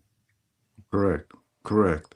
Well, when you look at the stars and you look at navigation, You know, that's why they have a sextant and they have these different devices to show navigation through the stars. So that shows you there's a direct relationship to the planet. True Then indeed. also, all women know the relationship between their cycle and the moon. Mm-hmm. So we are connected, right? So these are the sciences and knowledge that the ancients knew, right? That leaked down to the people, right? And the invaders called that system and all of that stuff as primitive. Yeah, But but it's that was actual that, that was but game. it They knew it wasn't primitive. Far more they, today than exactly. have ever been in existence. Period. Point blank. Right now, people are the dumbest they've ever. Excuse me. I'm sorry. Mm, There's a real issue going on that we really need to address, like seriously, at some point, because the stupid things that people say is just ridiculous. And then hmm like we've let it get to a point where now everybody gets so excited about the stupidest things, and it's like, when you're looking to build something that's better, you got to do better and you got to be better than that. So every day we have to strive to be better than we were yesterday. And continue that each day so that we do get to a point internally where we can build outside in terms of with other people, because hmm you have to heal so much and it takes that internal work. Absolutely. Yeah, well, I think that's why a clear understanding of the protocols of the learned elder desire is important for the people to understand, as well as the 48 laws of power and the 33 strategies of war. So we're dealing with chess, not checkers. And just to piggyback off that, what you were saying, Elder, about the sun and the moon, well, a lot of us don't know that the sun and the moon are both feminine energies. And how we have been discussing, because in Egypt, Ra is the main deity that we see in relation to the sun, but they never talk about Ret, R-E-T, hmm you know, which is the feminine version of Ra, or should I say Ra is the patriarchal version of the matriarch, which is R-E-T, Ret. And just like on the chessboard, where the queen has more power than anybody on the board does. So that in itself, proves the validity of the matriarch and what place she has on this checkerboard that we call the planet Earth.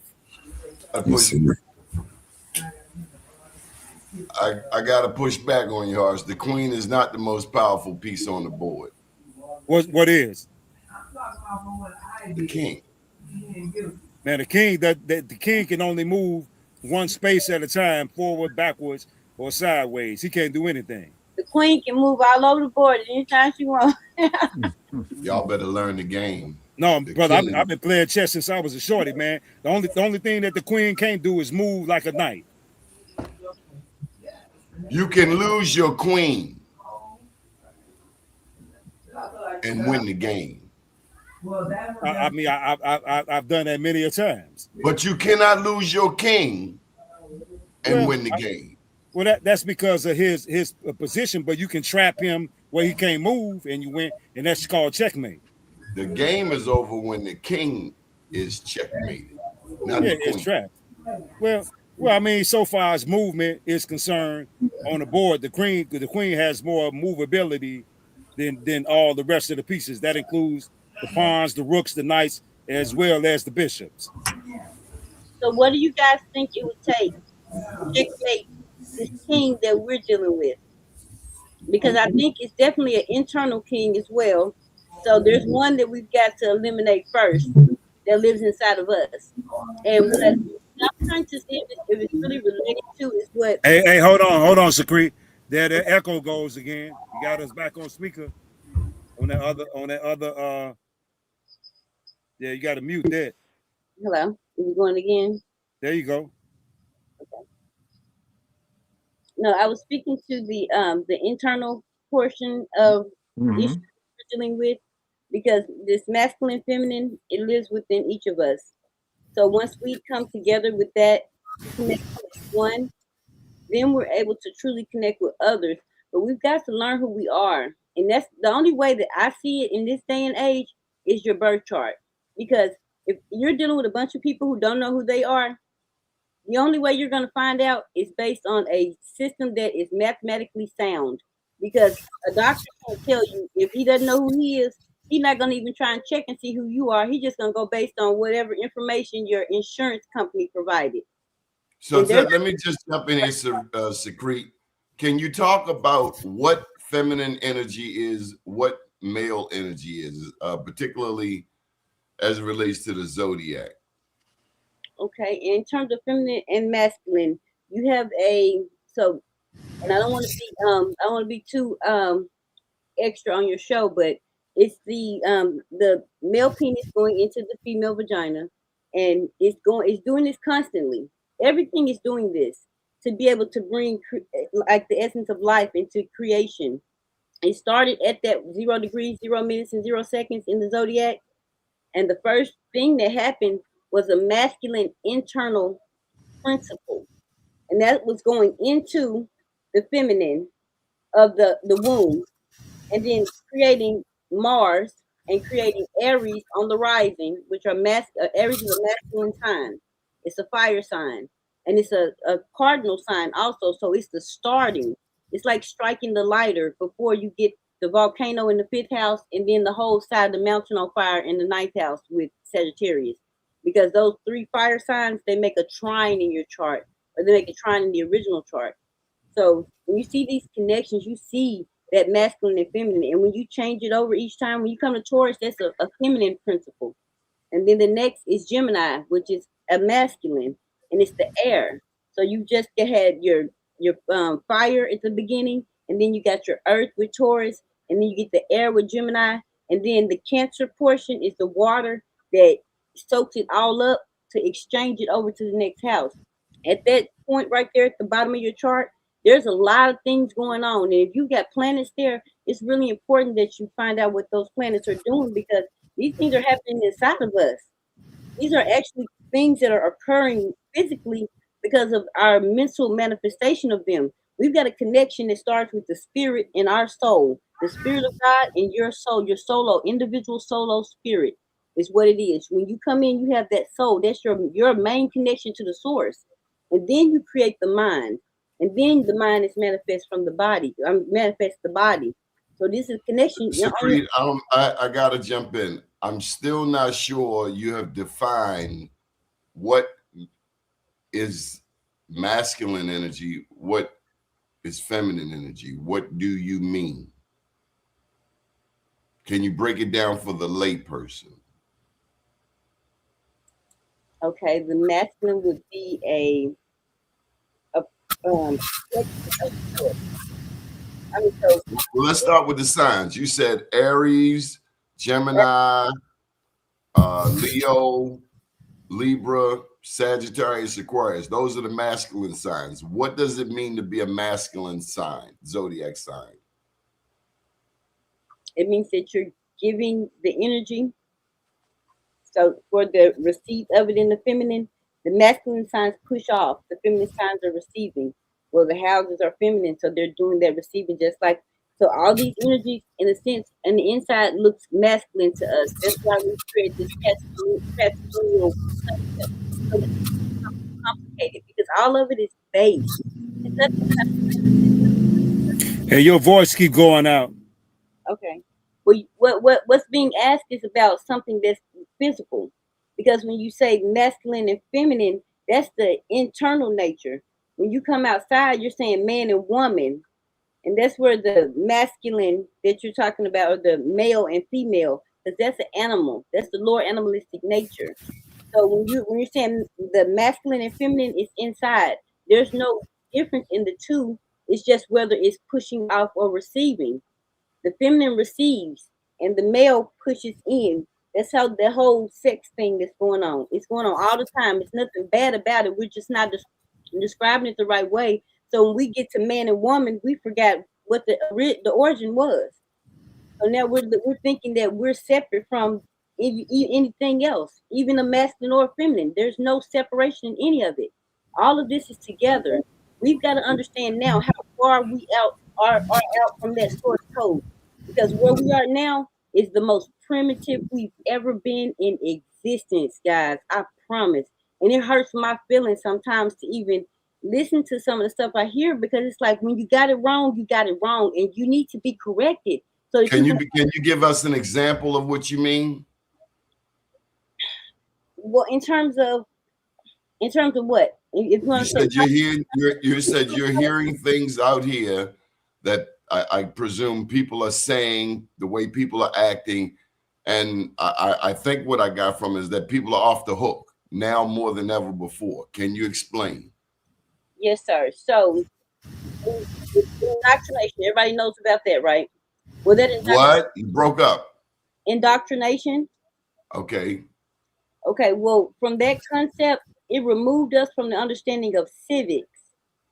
And civics is what underlays this financial system in a sense, because then it starts to tell you who's who in your society. Now, these people that we're talking about, or the bad people, or whatever we're calling them, because I don't know what people call them today, like the left and right, they're the same bird. Damn devil. That's what it is, a devil. Okay, so we get that point, so that we don't have to point any fingers, because whether it's Donald Trump or it's Hitler or it's the, like, we can go all the way back in history and say how bad some people are that are in the spotlight, saying that they're in control. But we know better than that. If somebody's gonna act that silly, you're not gonna put them in control of your children's classroom, right? So what we're looking at now is people being taught by people who have no clue what the hell is going on. And they're starting to get scared, because they're like, hey, if we don't do something real quick, somebody gonna wake up and figure out what the hell is really going on. And see, what's really going on is a lot bigger than you guys could ever imagine. So we need to really be serious about the time we No, Secrete, you can't do that to me. Okay. Bigger than what I can imagine. Like what?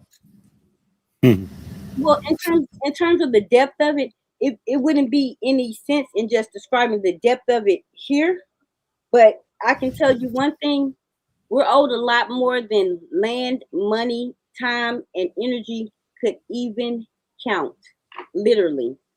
Because this has been going on for a very long time. So nobody's new to this except for us, the Black people here in America. The people around the world, they understand exactly what's going on. We're just kind of trapped in this me, my, and I thing, and it looks to me that's why I said, with internal, external, is it a narcissistic thing? Because there's a healthy level. It's one thing to feel good about yourself, and to feel like you're a good person or whatever, you're willing to do good for society. But if we're not honest with ourselves about what's going on, and literally having to know who we are, because you need to know why you feel the way you feel. That's your moon sign. You need to know, what makes you act the way you do, because that's your sun. Your sun is your actions, your moon is your feelings. That's your masculine and feminine. Your actions and your feelings, your wants and your needs. That's what that is. That's those things that are such a basic element that we've gotten our minds move too fast. Oh, okay, slow down, Secrete. Now, this is where you're losing me. Okay. You talk about the feminine side, the masculine within all of us. And for me, you kind of skate across it. So here's a question from the chat. It's two questions from Awanasa. How are men now more feminine than ever before? And she also poses, why are women more masculine than ever? Because can you handle that question? Yes, I can perfectly, and I'm glad she posed it that way, so she can see that duality and the overall aspect. Because what I see here, and I gotta be honest, guys, and Planet Will, they so like every time. Secrete, you going in and out, and I gotta tell you, I wish you could just show your face, because it kind of like helps us to follow you a little bit along, but it goes in and out, and it's a distraction. Okay, let me see. Okay, is that better? And let me go. Okay, I gotta see. I can get my.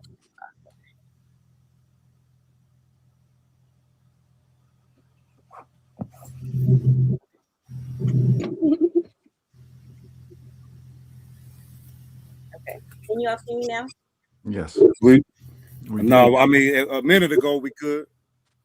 You took yourself out to feed. Second ago. Okay. There you go. Don't There we touch go. nothing. Don't touch nothing. Step away. Speak. Okay, I'm sorry. Okay, so See, you throwing these terms, you throwing around these terms, masculine and feminine, and we all got this in us. You got to remember, we in a day and time where you got people, you got men comfortably walking around in dresses, and regular men are like, this is forced upon us in America. Or you got to be this way. You got to be, everybody telling us who the hell we supposed to be. So we need some clarity. okay, well, I'm gonna take me for example. I've got Leo rising. I've got Mars. Mars is a masculine planet, and so you see, I look muscular, like I'm kind of stocky built. That's a masculine principle. And Mars on your rising makes you speak the things that you're saying and the way you're projecting your personality. It comes masculine. I know I sound kind of rough, like they're like, guys, you okay? She ain't got an extra, but no, it's really a thing. If people weren't confused, they wouldn't say, "Oh, she might be gay," or, with LGBTQ or whatever, because she's so masculine. Well, no, I feel very feminine. I've got my fourth house is Scorpio, so I feel very feminine at the core, believe me. But probably a little more feminine than anybody would imagine. But if a guy had this chart, imagine that. What he would feel at his core. Because then we would look at him and see, is he questionable for anything? Because guys hold Scorpio differently at their core. So what we have to understand is the body that we came here in is only 10% of the picture. We're missing the whole picture because we're looking at this physical presence. When everything is just one, but to understand that you got to see what your one is. So you can see who God really is, because it's you. I'm just there. There's no need for me really to explain it to you. I'm just reminding you what you already know. So it may sound familiar, but the thing is for you to really be the one who sees who you are. Because if you pull your birth chart, you'll see, oh, here's my moon in the 8th house, Pisces, and then you'll see, okay, I don't have to feel bad about feeling so deep, or giving in when sometimes I don't want to, but because I love so deep, I want to continue to care regardless. Pisces is probably the only sign that's gonna do that. Because if you send them a Taurus, they probably gonna give up after 2 times. So don't mess them over, or you out of there. And please, anybody, if you know a Taurus, if they give you something, please take it, even if you don't want it. Just be like, oh, thank you, because they don't give unless they really, these things are important. So, one of the things is that there's a confusion about male and female, right? Just like there's a confusion about positive and negative, right? So if you're in a dark room that doesn't have any light, right, the best thing for you to do is to, if you want to see something, is turn the light on, right? So let's slow down and we go to the light switch. So what is the light switch actually doing? Well, it's turning on the balance between positive and negative, right? So for lack of a better word, the invaders, if you look at their history, you'll see that they had a serious problem with understanding that. So the male and the female situation was a wreck, right? They brought that over here and forced those ideas onto people over here. So you have a war between, you've heard that term, the war between the sexes, right? As a result of that imbalance, we have all these gender roles changing, switching, and blah, blah, blah, blah, blah, blah, blah. But the root cause of it is they don't understand energy. And that the blueprint of astrology can help you see the world in terms of energy. All right. Have we answered the question of why women are more masculine and why men are more feminine, according to Awanasa's question? Have we answered that? Secrete? Oh, yes, I feel like we have. See, the main thing is the reason we miss it because your mind goes past it so fast, and sometimes it does come up, and you don't think you hear it because you're listening for. All right, we'll say it again. Okay, so the reason today is this way is because we've lost the understanding of who we are individually. If you have a man with cancer on the rising, you're probably going to see him in a more feminine light because that's what he's going to have. He's going to personify, he's going to embody. Well, we need to know that so that we're not projecting onto people either, because sometimes people may not even be that way. But if you don't know and you like, he seemed a little feminine, it's just a man that has cancer on the rising because it's a motherly, nurturing energy. When you got it on the rising, it's and we project it onto them. And if they don't know who they are, then they may take that energy and run with it. That's how black magic works. I think we're missing the fact that these are black magic. Yes. Where did that come from? Well, I've seen people like when I was younger, and I would just observe the people with the children.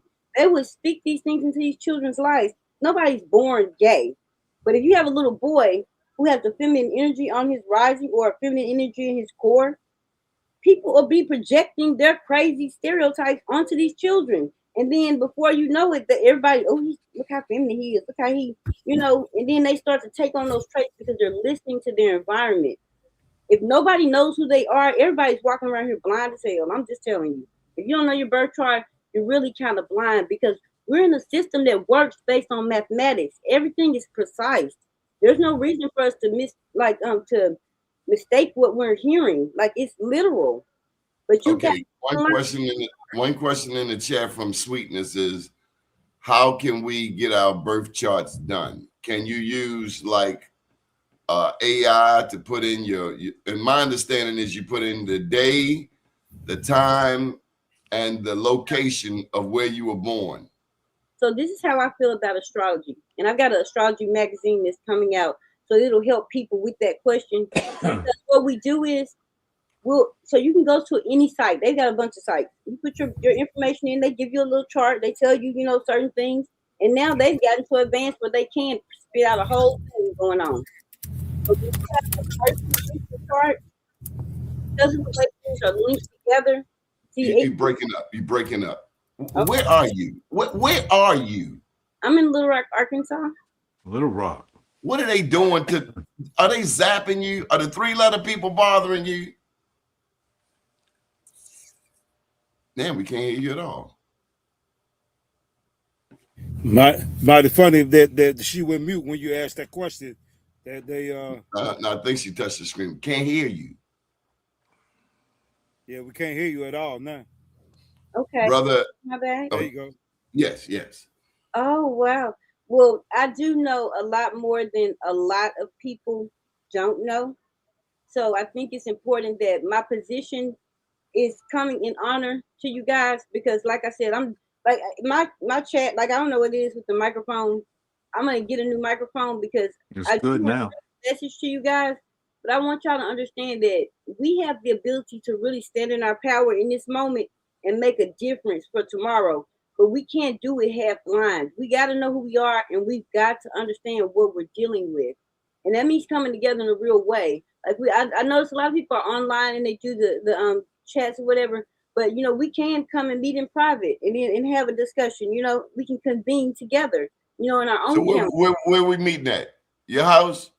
Y'all want to come to Arkansas? Y'all welcome to come to Arkansas. Is that Little Rock? I'm in Little Rock. That's where the Excelsior Hotel is, isn't it? I believe that's downtown. Yes. That's Bill Clinton hangout. That's where he would meet them sisters at, wasn't it? Yeah, you see, Bill Clinton got a half breed son too. That's I been bet on he the do. internet. Yeah, That I we heard know about about. those. I heard about those deals that he had going on there in Mena, Arkansas, and and here also here in Little Rock. But one thing I noticed about these people, the more bad they do, if we counter with good, guys, we can really make a difference. But we got to get serious about things. We got to really take the opportunity to learn what we need to learn, because these systems aren't going anywhere. As long as we're here, the systems are here. So we need to learn how to operate within those systems, and then we need to learn how to build our own systems. But we got to be serious about that. Even when it comes to being tribal, those were private things, private membership associations. We didn't share our business with the government. Okay, you got to handle brother Israel's question. He said he's not a victim. He feels bound by Virgo, which is from Mercury. What's he trying to say to us? Virgo will get you. Virgo's a perfectionist. I'm a Virgo sun in the second house. So when it comes to the And how value, you supposed to know all these damn names and positions? It's too much. I thought it was. I thought you just open up the The day's date here, newspaper. the zodiac. What's all of Yeah. this stuff?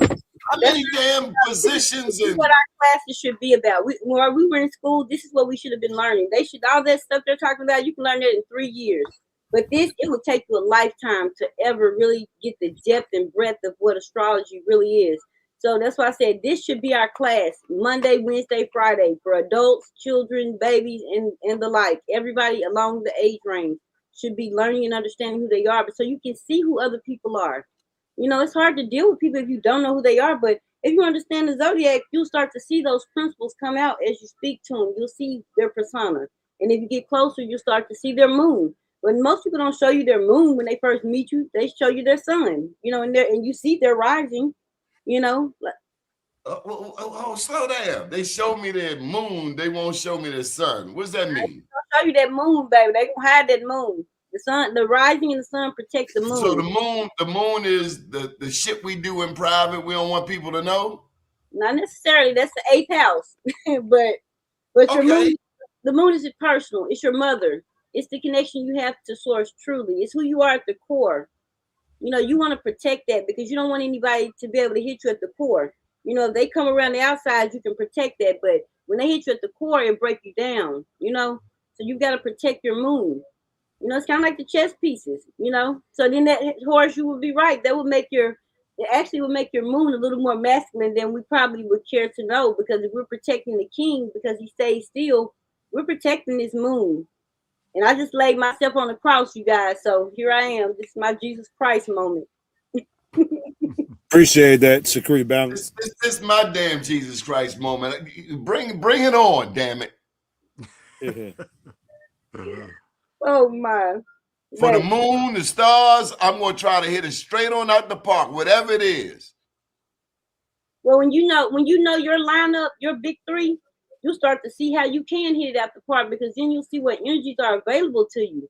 One thing I think we miss too is, like, there's a lot of times when I can look back and I can say, dang, that energy was good for me. But I didn't go for it. I backed down. Virgo will back down if everything's not perfect. So sometimes I just had to break and say, forget it. Regardless if it's perfect or not, I'm gonna show up, because showing up is more important. I don't want to talk about no more Virgos. Tell me about this right here. Okay, wait a Taurus. minute now. I don't want to talk about them damn Virgos. So What? for the people, They what? for the people who are lost in this conversation, Keep going, man. Keep I going. want to say what the root is. All right. So the root is that human life on the planet. Okay. There was a relatively recent discovery of lighting. Prior to that, there was no light but the light from the heavens, meaning the sun, the moon, and the stars, for millions of years. So people looked to the stars for navigation. They looked to the stars for guidance in terms of what they were doing. You know, we got now what the Farmer's Almanac. Okay, it's a relationship to that is the core of this that she's talking about. So it may not be something that you're familiar with, but I just wanted to let you know what the origin was, that this is not just some new age bullshit. It actually has a tremendous history of study, right?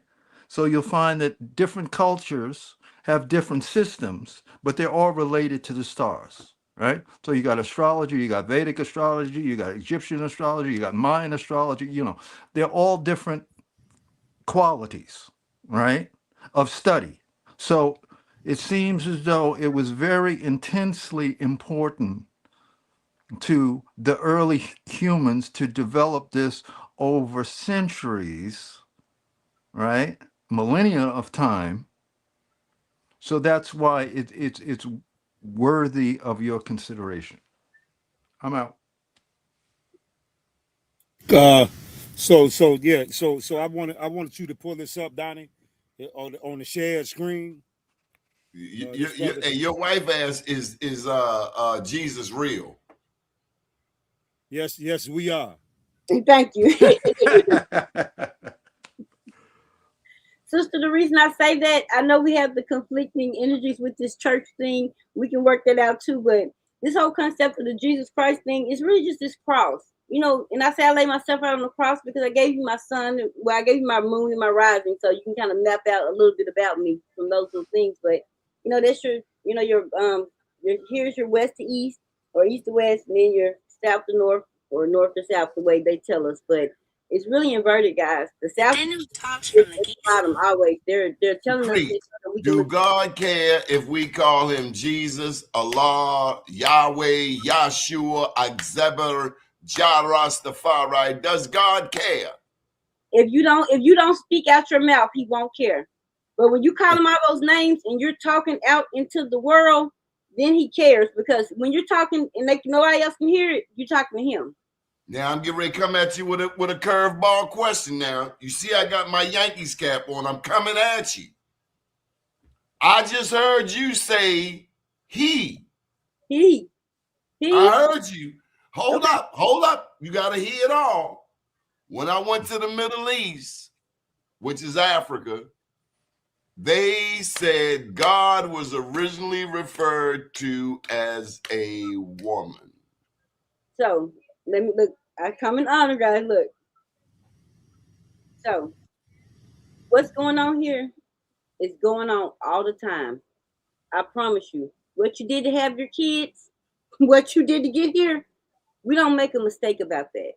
When it came to when it came time for that one cell that was born, because it took a long time, guys, to really create that one.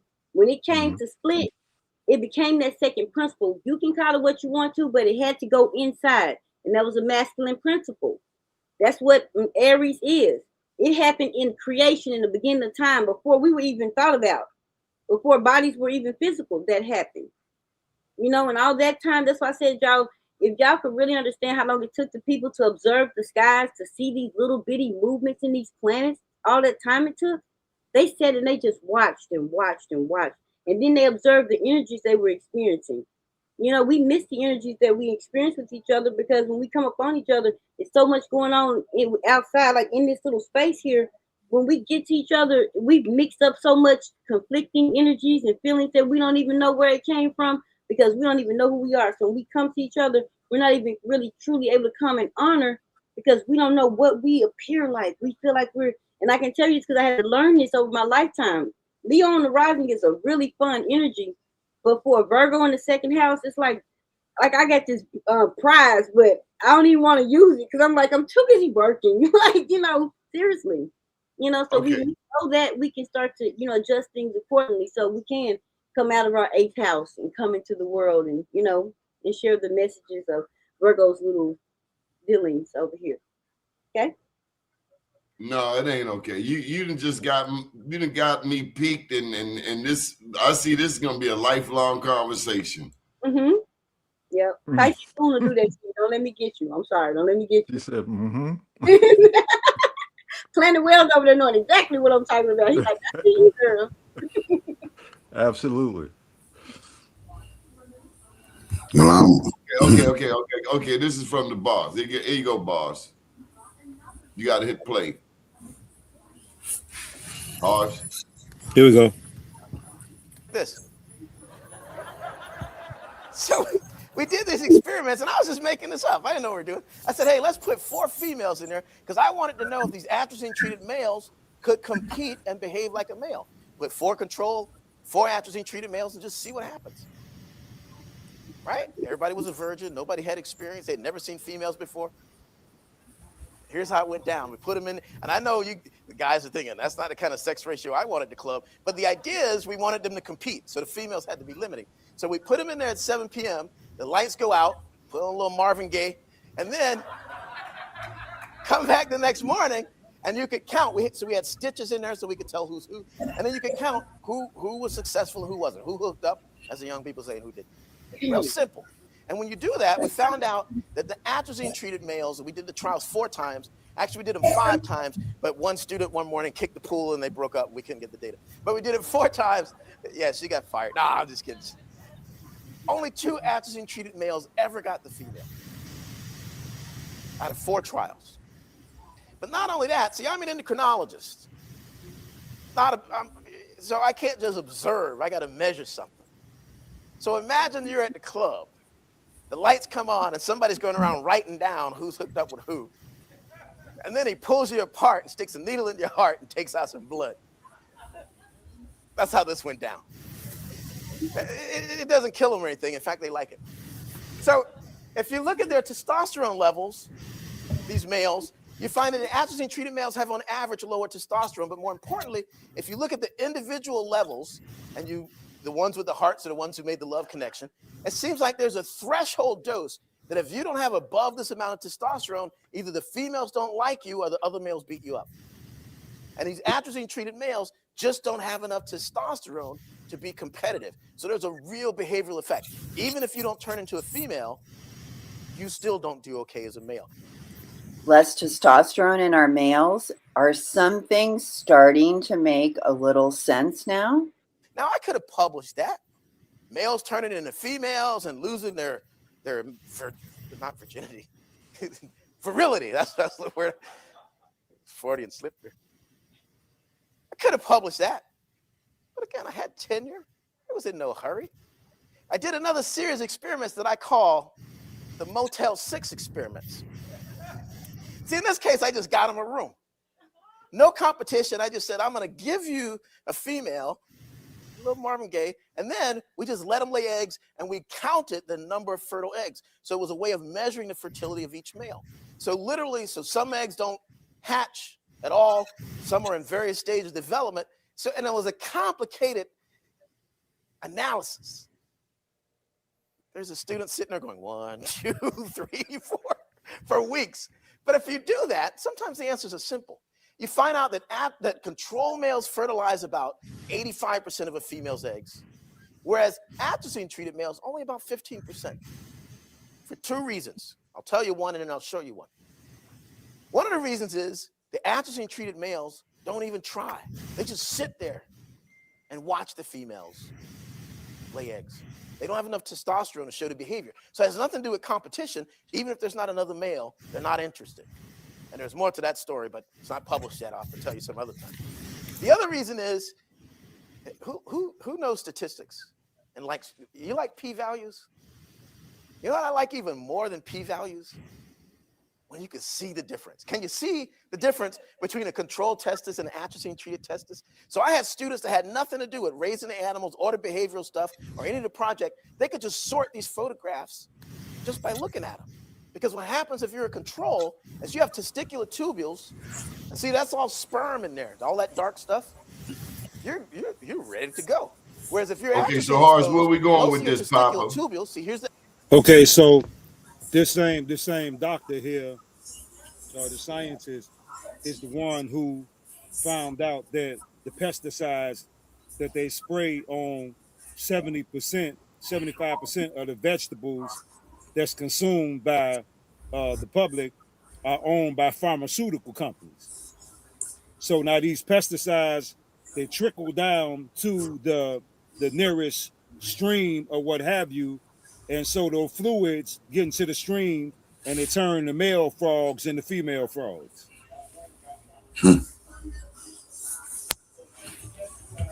So you're suggesting germ warfare has been placed Chemical. on chemical warfare on black people or all people?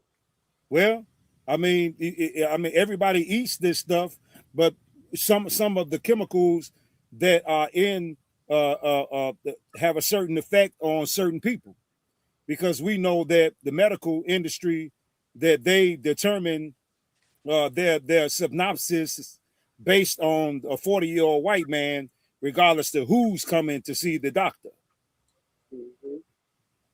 Well, it goes back to what Secrete was saying.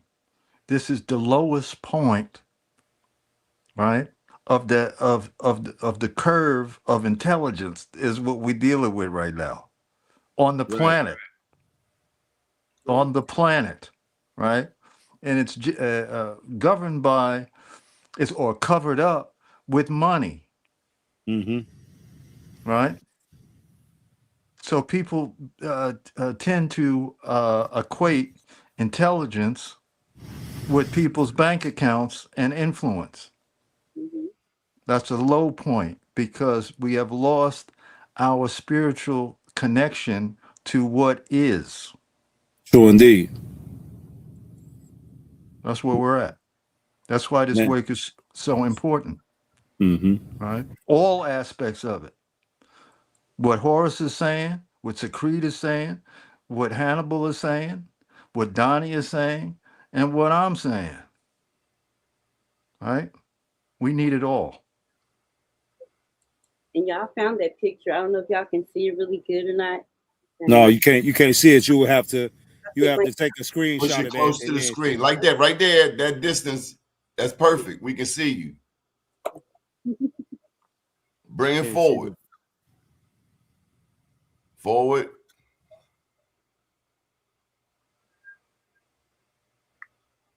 Dang. They went up. Me. The contrast is too limited. Yeah. What about the cover of the book? Yeah. Oh yeah, I got that book. That's the African. Yeah. That's the Africa. Yeah. Yes. What is it? Dr. Africa. It's the title is African Holistic Health. So, and then I'm gonna tell y'all something. Y'all give honor to our ancestors, but especially the guys that are current with us, that lived in the times we lived in, because whether they were aware of certain things or not, one thing they did know is that they needed to gather a body of information for us to have to be able to look back on, that we could say was given to us by somebody who had our best interest at heart. You know, a lot of times we're looking to information from people who don't care if we live or die, honestly. You know. But no, we're dealing with death merchants. Right. So when it comes to our health, our wealth, and our relationships, these types of books are really important, because this guy had our best interest at heart. He wasn't trying to bring us anything to hurt us. Yeah, Dr. Leila Africa. Yeah, I had that book and let somebody borrow it and they never gave it back. So I went and bought another one. I know that's right. All right. So Secrete, Nanit, you're here. We're gonna wind this thing down, because I know y'all can go all night, but I can't. I'm a young boy. I got to get my rest at night. Planet, can you get to the bowl? Yes.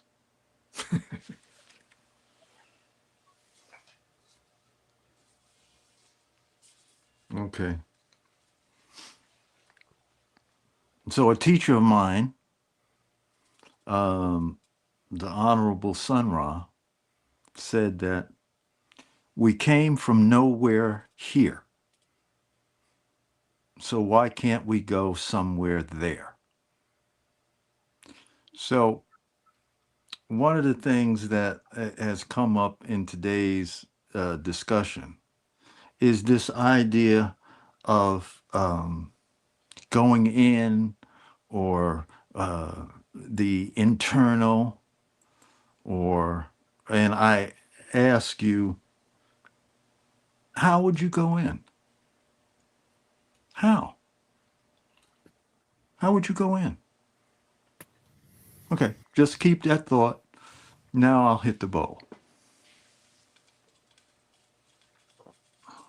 So we just want to zero in on the sound and then take the sound as close as you bring the sound in through, obviously through the ears, and just focus on the sound and see how long your intention can hold the sound.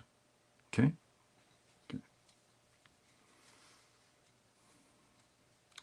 So let's take 2 deep breaths, hold it for about 3 or 4 seconds, and then blow it out.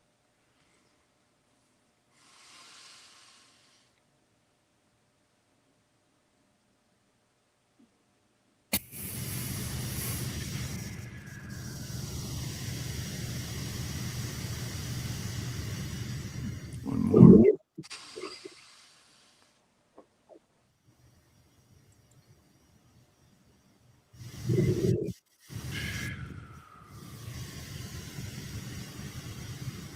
Okay.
Ashe. That's Hey, what's that noise, man? That distortion there. Keep going. Don't worry about it. We Yeah. got you now. Hars, we're going to do the libations.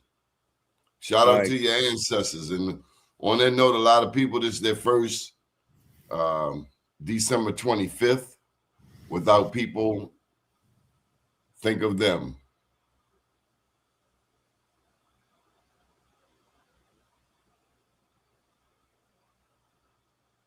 And they want us to be happy every single day. We True will see them indeed. again soon enough.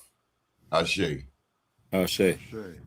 Want to start this honors list off giving honor to the Prophet Noble Drew Ali, the great Queen Neitha of Chicago, Illinois, who defeated 5 armies of invading Europeans, the most honorable Empress Vidya C. Chief Rarebird, Chief Warhorse, Kimba Vita of the Congo, Dr. Francis C. Welsing, Dr. Arikana, Sister Shahrazad Ali, Ashada Sakur, Angela Davis, Mama T, Sister Vicky Dillard, Dr. Joy DeGrew, LaChris, Sandra Bland, Breonna Taylor, Sonia Massey, Queen Vahalora, Ranita El Harabe, the Honorable Elijah Muhammad, Malcolm Malik El Shabazz, Dr. Khalid Abdul Muhammad, Dr. Delba Blair, the Honorable Taj Tariq Bey and Dr. G, the Honorable Dr. Claude Anderson, Son Ra, Mayor Harold Washington, Michael Jackson, the Honorable Minister Louis Farrakhan, Patrice Lumumba, Professor P.L.O. Lumumba, C. Freeman Hill, Dr. Martin Luther King, J. Guevara,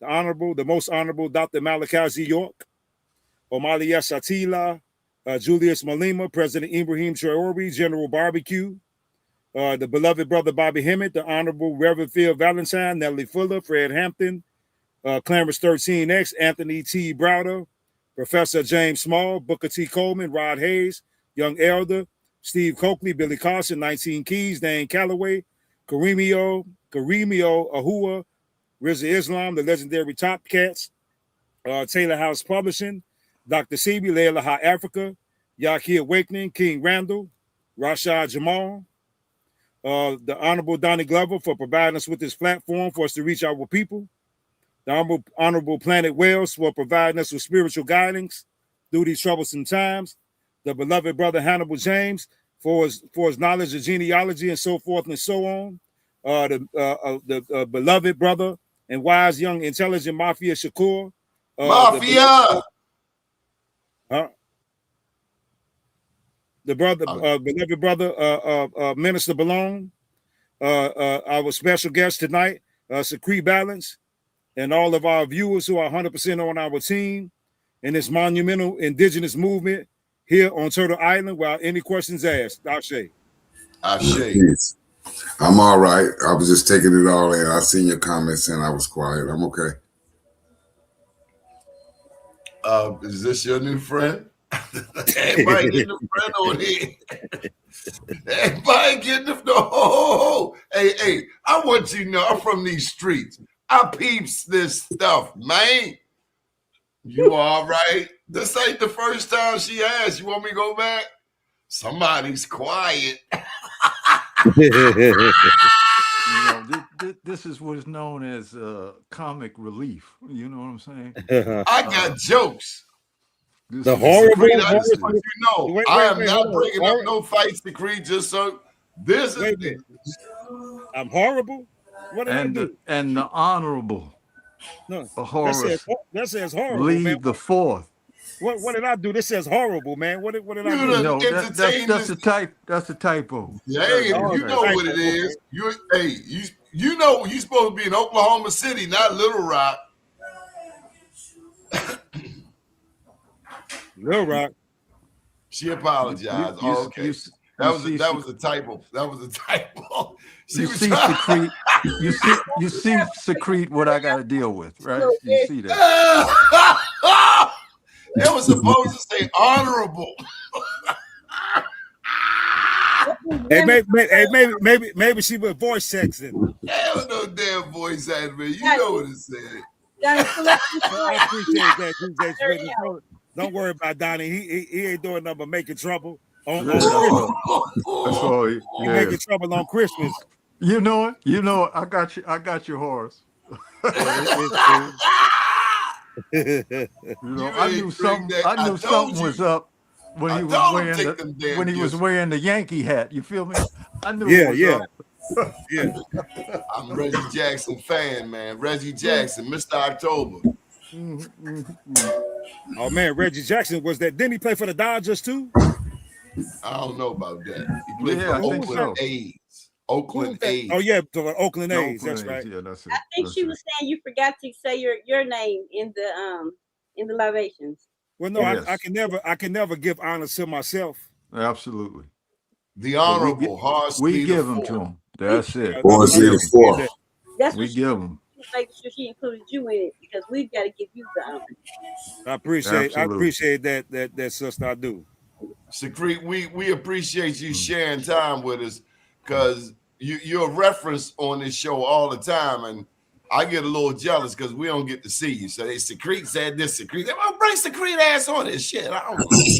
Hey, wait a minute. Hey, what happened to the beloved sister Brenda Davis? Oh, she watching. I feel her watching, but I think we should just leave well enough alone. But you know what? You're right. Shout out to you, Brenda. We know you watching. Talk about her. We love her though. Shout out to Brenda Davis. That's E1B1A. E1B1A sister right there. Mm-hmm. No, it's Brenda Bennett. Mm-hmm. It's Brenda Bennett. That's right. Mm-hmm. I know because I got a stepsister named Brenda Bennett. Okay. She was killing. She was. And let me tell you some new rules for 2026. If you can't express yourself in 2 texts, it's no need to send 50 because I'm a blockhead. You start sending me 50. I gotta come on with it. The machine gun text, this and this, I'll block it. You better learn. Okay, all right, that's enough. I'm just playing it. How you doing? You good? Harsh, you good? Hannibal, you good? I'm great. Yeah, I'm good, man. Very good. Wonderful. I'm gonna lay back and give me a little rest, man, and then wake up and start back working on this video, man, and hopefully I can get a good percentage of it done before tomorrow, you know? Yes, Okay, sir. I just need one thing from all of you. Name one thing delicious that you ate today or in the past 24 hours. Shout out to my brother. He made a mean sweet potato casserole. Oh my God. But I made myself some good speckled butter beans, you know, with all the seasonings and turkey tails. Yeah, I got me a Do y'all do black-eyed peas for New Year's? Mm-hmm. I do. Nah, man, I do all that, you know. So that's an American Indian thing. All this time we thought it was, you know, some of us thought it was a slave thing. This is a American Indian thing. Yes, but it's supposed to be black-eyed peas, collard greens, and chitlins. Well, we've got okra. Yeah, the most stinking chitlins, man. I'm not going to talk about the chitterlings. Yeah, those things stink, man. I know you're not supposed to eat them without hog maws if you're a true connoisseur of chitterlings. That's disgusting, man. That somebody would even eat that shit. You know what I mean? Man, that's all there was for some people at the time, and they turned into a delicacy. Because what gets me is the Asians, the Koreans, and they say chit rings. I mean, the damn sign is all wrong. The spelling's wrong. Chit rings. Okay, and you want us to play the music? That's copyright infringement. I ain't want to get in no trouble. No, we ain't.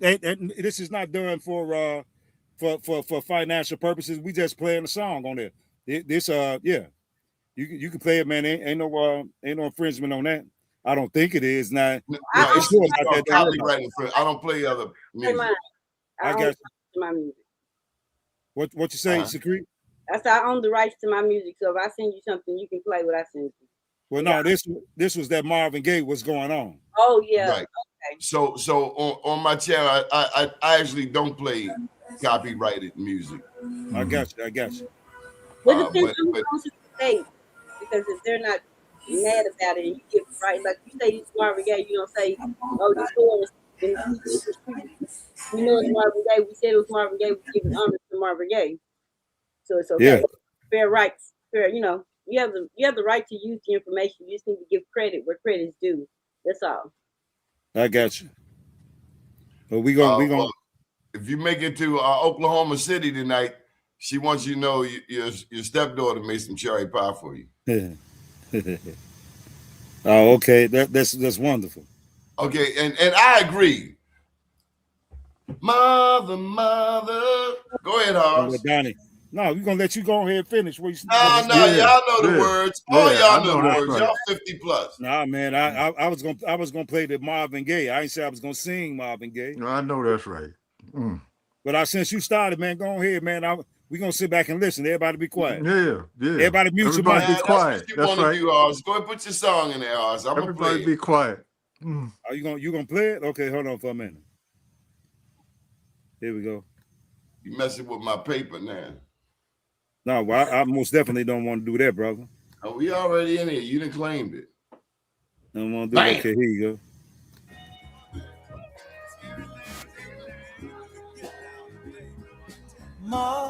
Mother, there's too many of you to cry. Brother, there's far too many of you to cry. You know we've got to find a way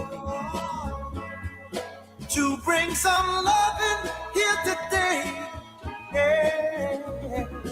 Father, Father, we don't need to escalate.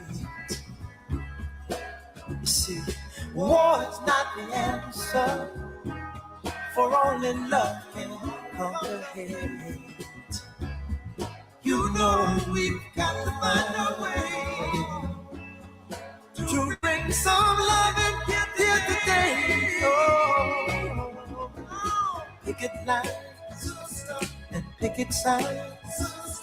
Don't punish me with brutality. Talk to me so you can see what's going on. What's going on? Yeah, what's going on? Oh, what's going on? Right on.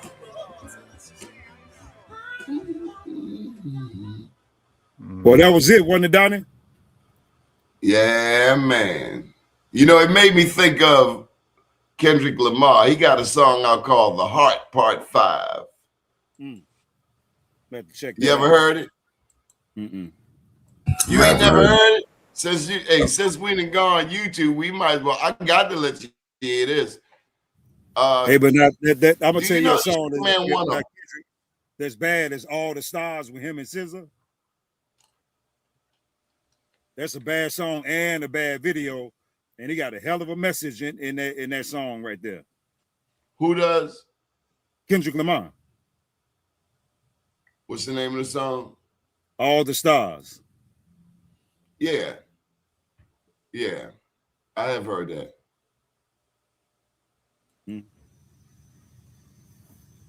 Shout out to Kendrick Lamar, his old man and his mama. You know, they from Robert Taylor down on 35th and State. Mm-hmm.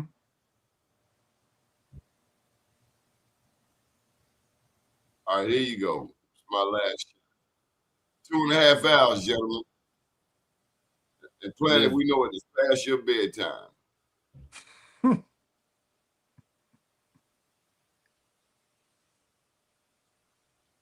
Where it is.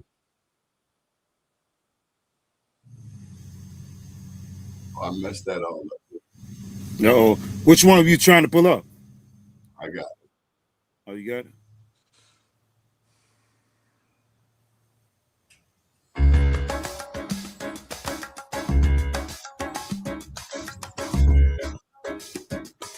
As I get a little older,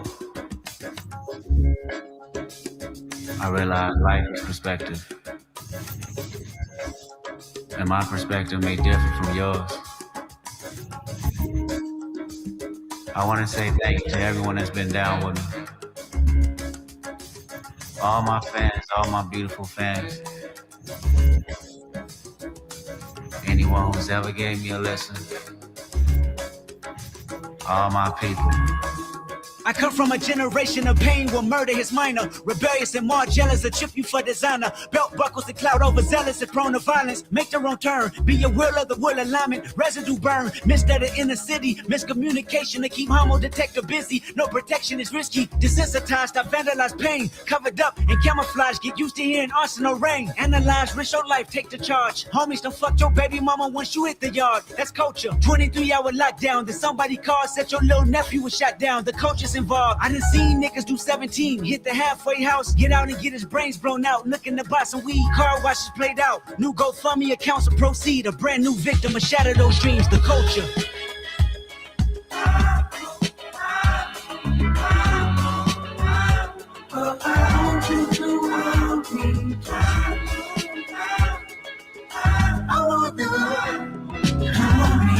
I want a hug.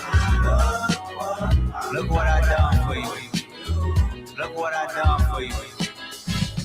I said I do this for my culture, to let y'all know what a nigga look like in a bulletproof Rover. In my mama's sofa was a doodle popper, hair trigger, walk up closer, ain't no photoshopping. Friends bipolar, grab you by your pockets, no option if you froze up. I always play the offense. Niggas going to work and selling work, late for work, working late, praying for work, but he on paperwork. That's the culture. Point the finger, promote you. Remote location, witness protection, they go hold you. The streets got me fucked up.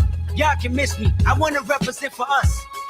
New revolution was up and moving. I'm in Argentina wiping my tears, full of confusion. Water in between us, another peer's been executed. History repeats again. Make amends to find a nigga with the same skin to do it. But that's the culture, crack a bottle. Hard to deal with the pain when you're sober. By tomorrow, we forget the remains, we start over. That's the problem. Our foundation was trained to accept whatever follows. Dehumanized, insensitive, scrutinized the way we live for you and I. Enemy shook my hand, I can promise I'll meet you in a land where no equal is your equal. Never say I ain't told you. Nah, in a land where hurt people hurt more people. Fuck calling it culture.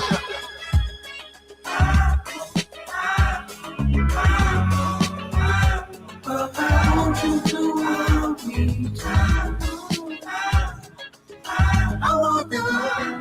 You want me, baby. I want the hug. Look what I done for you. Look what I done for you.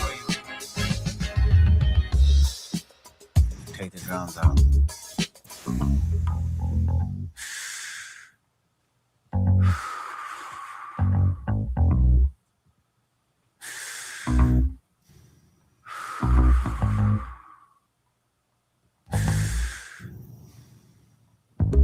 Celebrate new life when it come back around. The purpose is in the lessons we learning now. Sacrifice personal gain over everything, just to see the next generation better than ours. I wasn't perfect, the skin I was in I truly suffered. Temptation and patience, everything that the body nurtures. I felt the good, I felt the bad, and I felt the worry. But all in all, my productivity has stayed urgent. Face your fears, always knew that I will make it here, where the energy is magnified and persevered. Consciousness is synchronized and crystal clear. Euphoria is glorified and made his. Reflecting on my life and what I done. Paid dues, made rules change out of love. Them same views made schools change curriculums, but didn't change me staring down the barrel of that gun. Should I feel resentful I didn't see my full potential? Should I feel regret about the good that I was into? Everything is everything, this ain't coincidental. I woke up that morning with more heart to give you. As I bleed through the speakers, feel my presence. To my brother, to my kids, I'm in heaven. To my mother, to my sis, I'm in heaven. To my father, to my wife, I'm serious, this is heaven. To my friends, make sure you count them blessings. To my fans, make sure you make them investments. And to the killer that spared at my demise, I forgive you, just know your soul's in question. I seen the pain in your pupil when that trigger had squeezed. And though you did me gruesome, I was surely relieved. I completed my mission, wasn't ready to leave, but fulfilled my days, my creator was pleased. I can't stress how I love y'all. I don't need to be in flesh just to hug y'all. The memories recollect just because y'all celebrate me with respect. The unity we protect is above all. And Sam, I'll be watching over you. Make sure my kids watch all my interviews. Make sure you live out our dreams we produce. Keep that genius in your brain on the move. And to my neighborhood, let the good prevail. Make sure them babies and the leaders out of jail. Look for salvation when troubles get real. Cause you can help the world until you help yourself. And I can't blame the hood the day that I was killed. You had to see it, that's the only way to feel. And though my physical won't reap the benefits, the energy they carry on admit still, I want you. Hey, boy, Kendrick something serious, man. Only person that I see that delivers some of that same type of content is Black Thought. You know, and oh, I can't forget My Son, the General, neither. I can see My Son delivering some of that, but Black Thought, My Son, yeah. Kendrick serious, man. He's serious. Absolutely. All right, so Secret, you got to answer this. Can a fire sign go with a water sign? If a camel can go through the eye of a needle, then it'll work.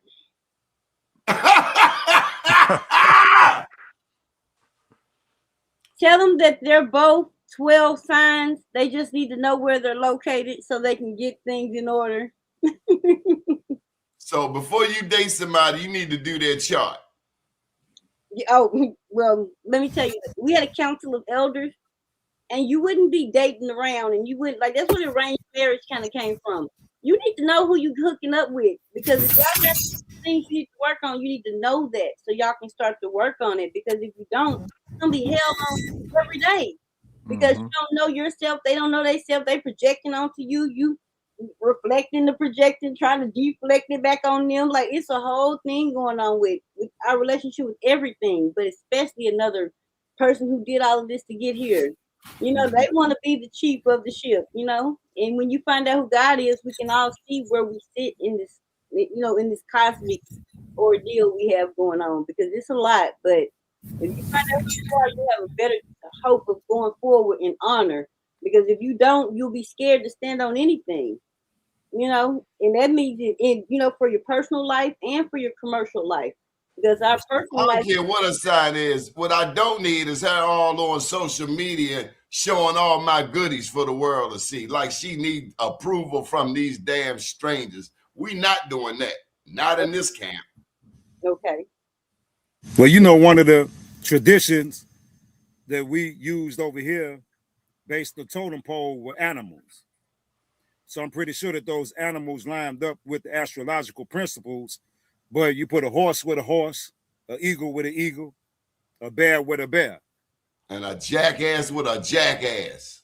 That part, yeah. Yeah, I think that's what we're seeing now with this whole narcissistic soup.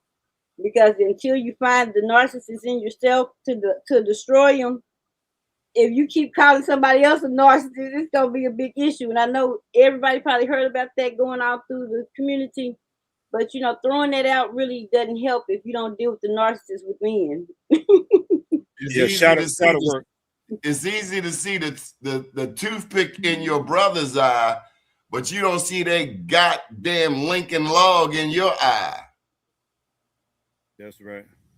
And I'm gonna tell you again, grown people don't have to tell nobody they grown. Just like a media mogul don't have to say they're a media mogul. Other people will say it. That coincides with what I was saying earlier about the names of the tribes. Well, we've got to be careful when we're calling people grown and thinking that we're grown, because it's one thing to be a minor, Hannibal, and it's another thing to have reached the age of majority, because then you'll see it's not about numbers. The minority and majority thing was never about numbers for them. And that's why we have what we have now, where we go into court, and not that they think we're incompetent, we look incompetent because we're coming into a place that we know nothing about, to do things that we have nothing to do with. So we look incompetent. Okay. Secret, we can make it about it. Horace, when is your birthday? Because your wife is asking. May 24th. I'm a Gemini, but I'm born in the cycle of Horus, which starts May the 5th. DJ Sweetness, when is your birthday? Let's just get this done. We're gonna handle something. We're gonna complete something right here today. I'm gonna run them a synastry chart so they can see. Come on with it, DJ Sweetness. Put it in there. Put your birthday, the time of day, and what city. Secrete, stop it with the shenanigans. No. Let's get this done. Chop. Right, June 15th. They need the year. Oh, put the year in there. Well, you put it in. You know what? Email me. I'm putting my email there. We don't want you to put all your information out there. If I want to get a natal chart synthesis, you can email me at divinerights@gmail.com, and I'll communicate with you about how to make that happen. There you go. So you'll be very well welcomed by. Oh, they both Geminis. I had no idea. Ooh. Can Cancers like Geminis? Everybody can like everybody. No, damn it. You know my question. Hey, hold on, man. I got Donnie a new theme song. Mm. Oh, you got lucky. It would. You got another Gemini. Or is that's Taurus? No, that's the Taurus. My bad. I'm sorry, Mike. Taurus and Gemini are different. Oh, damn. Kendrick is a Gemini. Can I take y'all out on the song? One of my songs.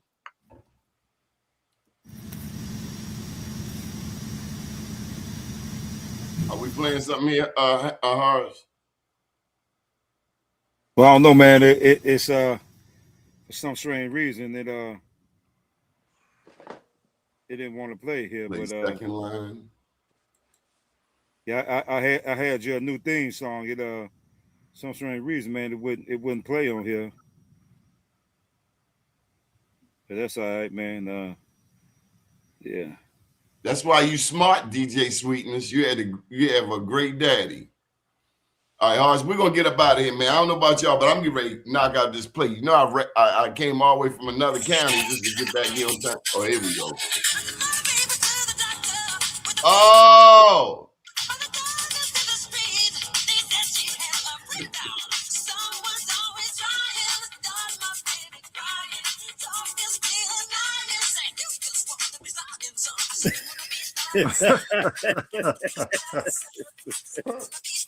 Yeah, that's the new theme song for BMO News, man. Yeah.